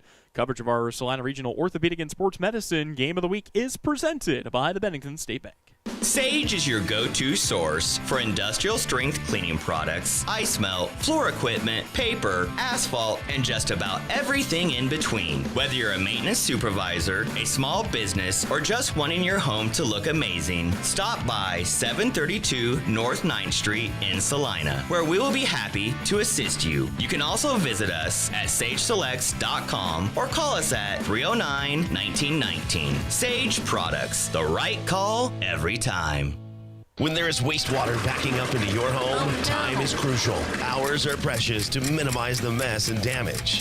That is where Salina Septic Service looks out for you with direct access to their dispatch board, so you can schedule the first available appointment. Upload pictures and description of your problem on the Salina Septic Service website and secure your appointment 24 hours a day, 7 days a week. Money-saving specials now and information on worry-free service plans when you visit salinasepticservice.com. Top of the lineup coming to bat here for the Bennington Lady Bulldogs. One last chance for them to get some insurance on the board. Brooklyn Merck, Gracie Caswell, and Kayla Nisbeth to lead things off. And this group has been phenomenal here today. First pitch misses inside to Brooklyn Merck. Merck is officially in this doubleheader taking what will be her 8th at bat. She has 3 doubles, a triple, 4 doubles, a single, a walk, a ground out, and a fly out. But it has been one heck of a day at the office for Brooklyn Merck, and a chance to maybe add to that here on 2-0. Pitch on the way. And shot down the line. That'll bring the count to 2-1.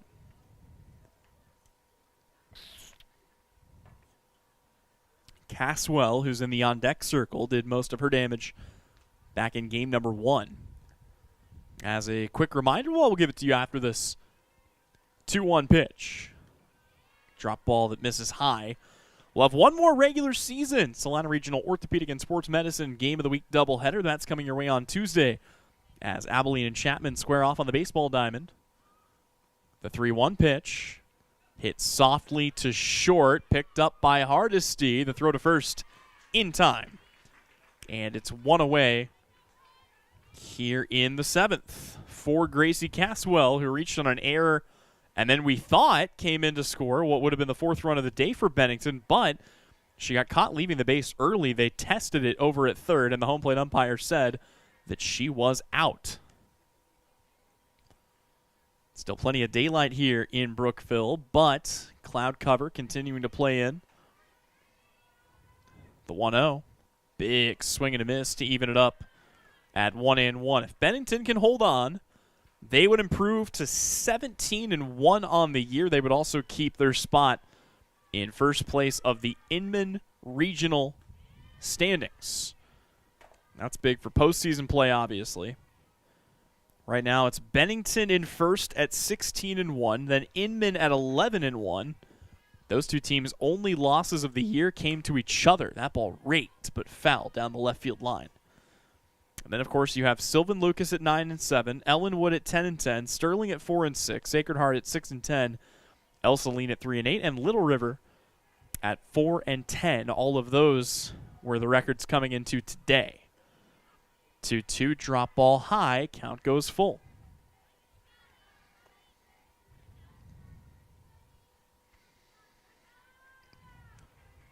Here comes the payoff pitch.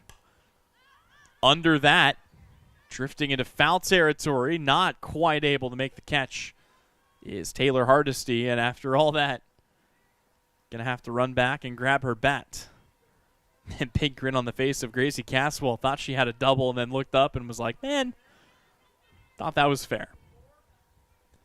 She's looking to straighten this out here. Again, in just a 2-run ball game, even 1 run of insurance here could be big for Bennington.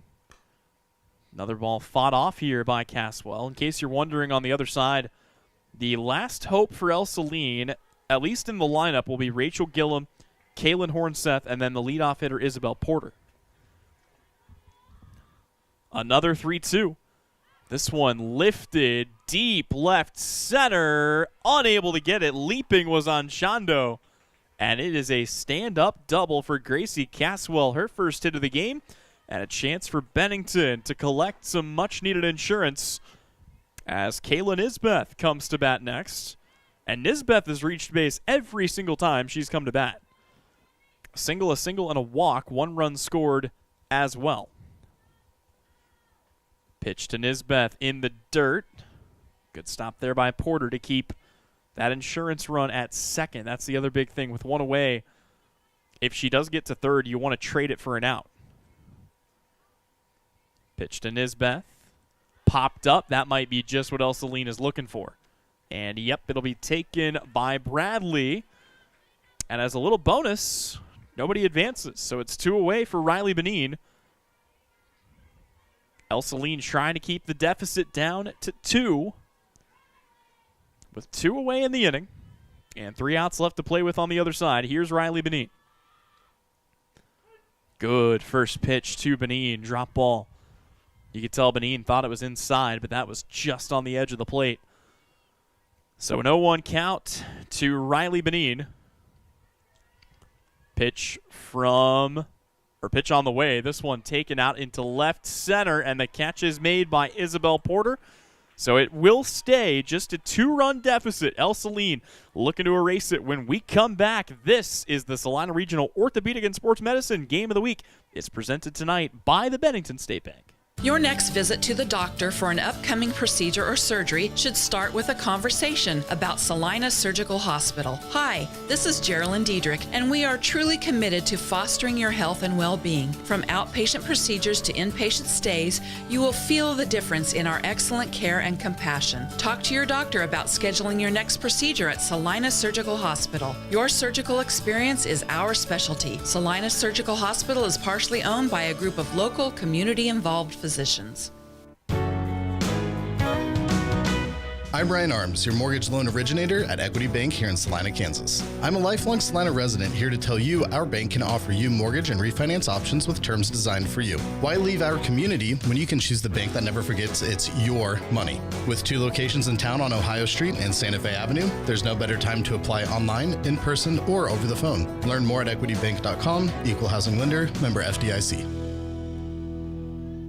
Welcome back to Brookville as we go to the home half of inning number 7. Ell-Saline picked up their first and only run back in the 5th. They have stranded a total of 7 runners in this game. They have had opportunities to try and bring the tying run in, but a lot of runners left in scoring position has left us here. It'll be the 8, 9, and 1-hole hitters due up. We'll keep an eye out for any potential pinch hitters, but I believe Ell-Saline is no. Here we go. We have our first pinch hitter of the game, and it will be Sarah Lutz batting for Rachel Gillum to lead off the 7th. She will foul the first pitch that she sees back to the screen here. Of course, Lutz played in the starting lineup. She was the 2-hole hitter in game number 1, but went 0 for 4 with 3 strikeouts and ended up getting pulled for game 2. She is facing the same pitcher here in Haley Blake, who got her those 4 times. And starts things off with a 1-1 count.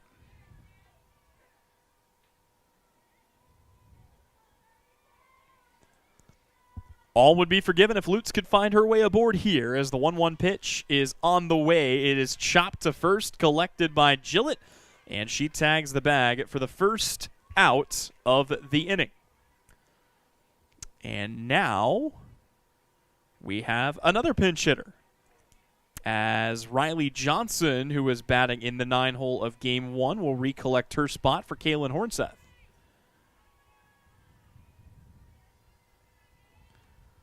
First pitch to Johnson, chopped to short, picked up by Merck, throw to first in time, and Bennington is 1 out away from the sweep.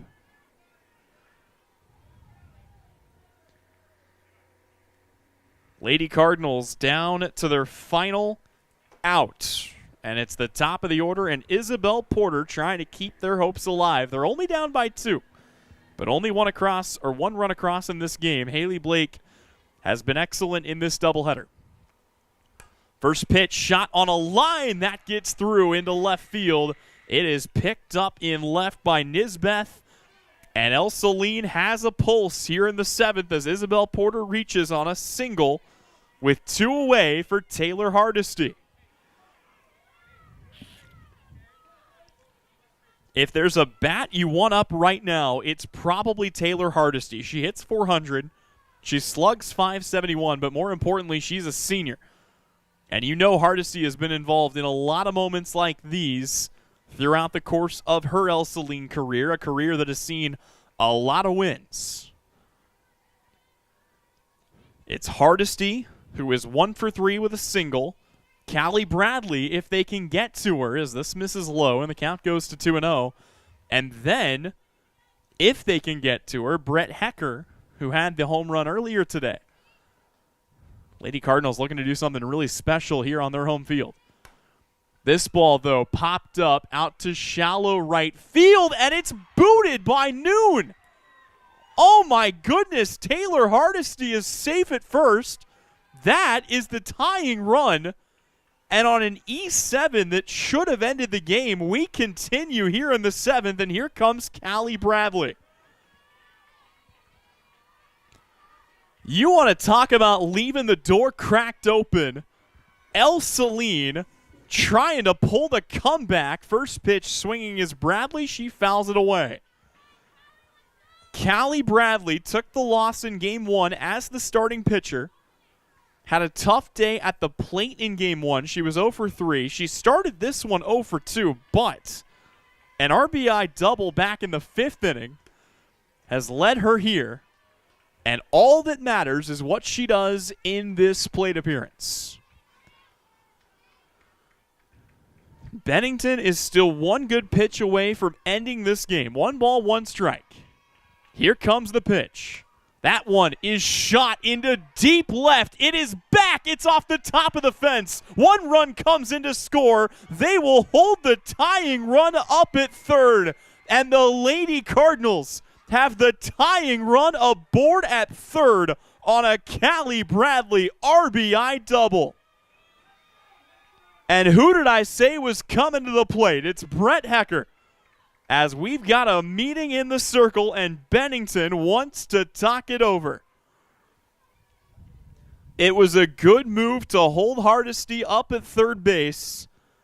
Boy, you've also got to think not only the temptation to potentially send her, but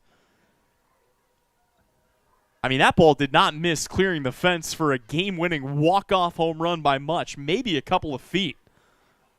And speaking of home runs, the only Cardinal to get one over the fence is at the plate now in Brett Hecker.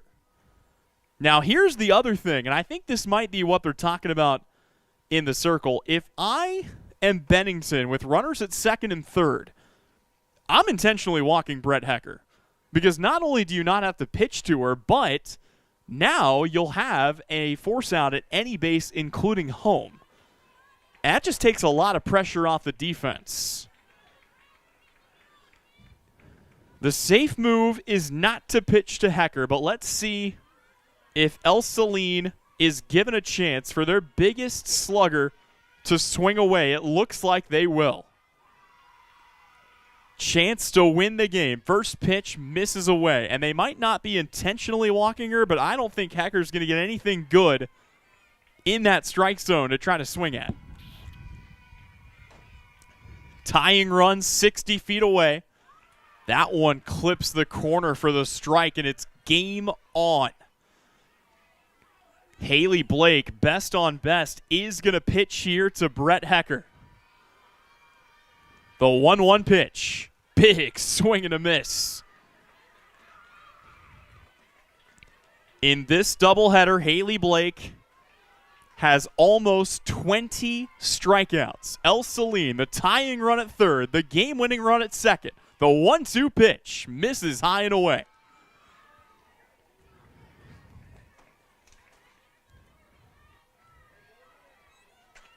Blake struck out 10 in game number 1. The 2-2 pitch misses outside and the count is full. Rivalry matchup. Bottom of the 7th. 2 outs, 3 balls, 2 strikes. The payoff pitch, called strike 3, and that is your ball game. Haley Blake is going to collect her 16th strikeout of the doubleheader. She wins both games, and Ell-Saline goes down 3-2 here in game number 2. It was a 12-6 win for Bennington in game number 1. It's a 3-2 win for Bennington in game number 2. They improve on the season to 17-1. Ell-Saline will fall to 3-9. That will just about wrap up our coverage here on the Game of the Week, presented as always by Salina Regional Orthopedic and Sports Medicine. And coverage of this doubleheader between Ell-Saline and Bennington was presented by the Bennington State Bank. We'll be back with one last regular season baseball cup doubleheader on Tuesday as the Chapman Fighting Irish make the trip to Abilene for the Battle of Dickinson County. But until then, I've been Tyler Henry, Brian Dennett producing and engineering today. This has been your Game of the Week. You caught it right here on the Salina Post Sports Network.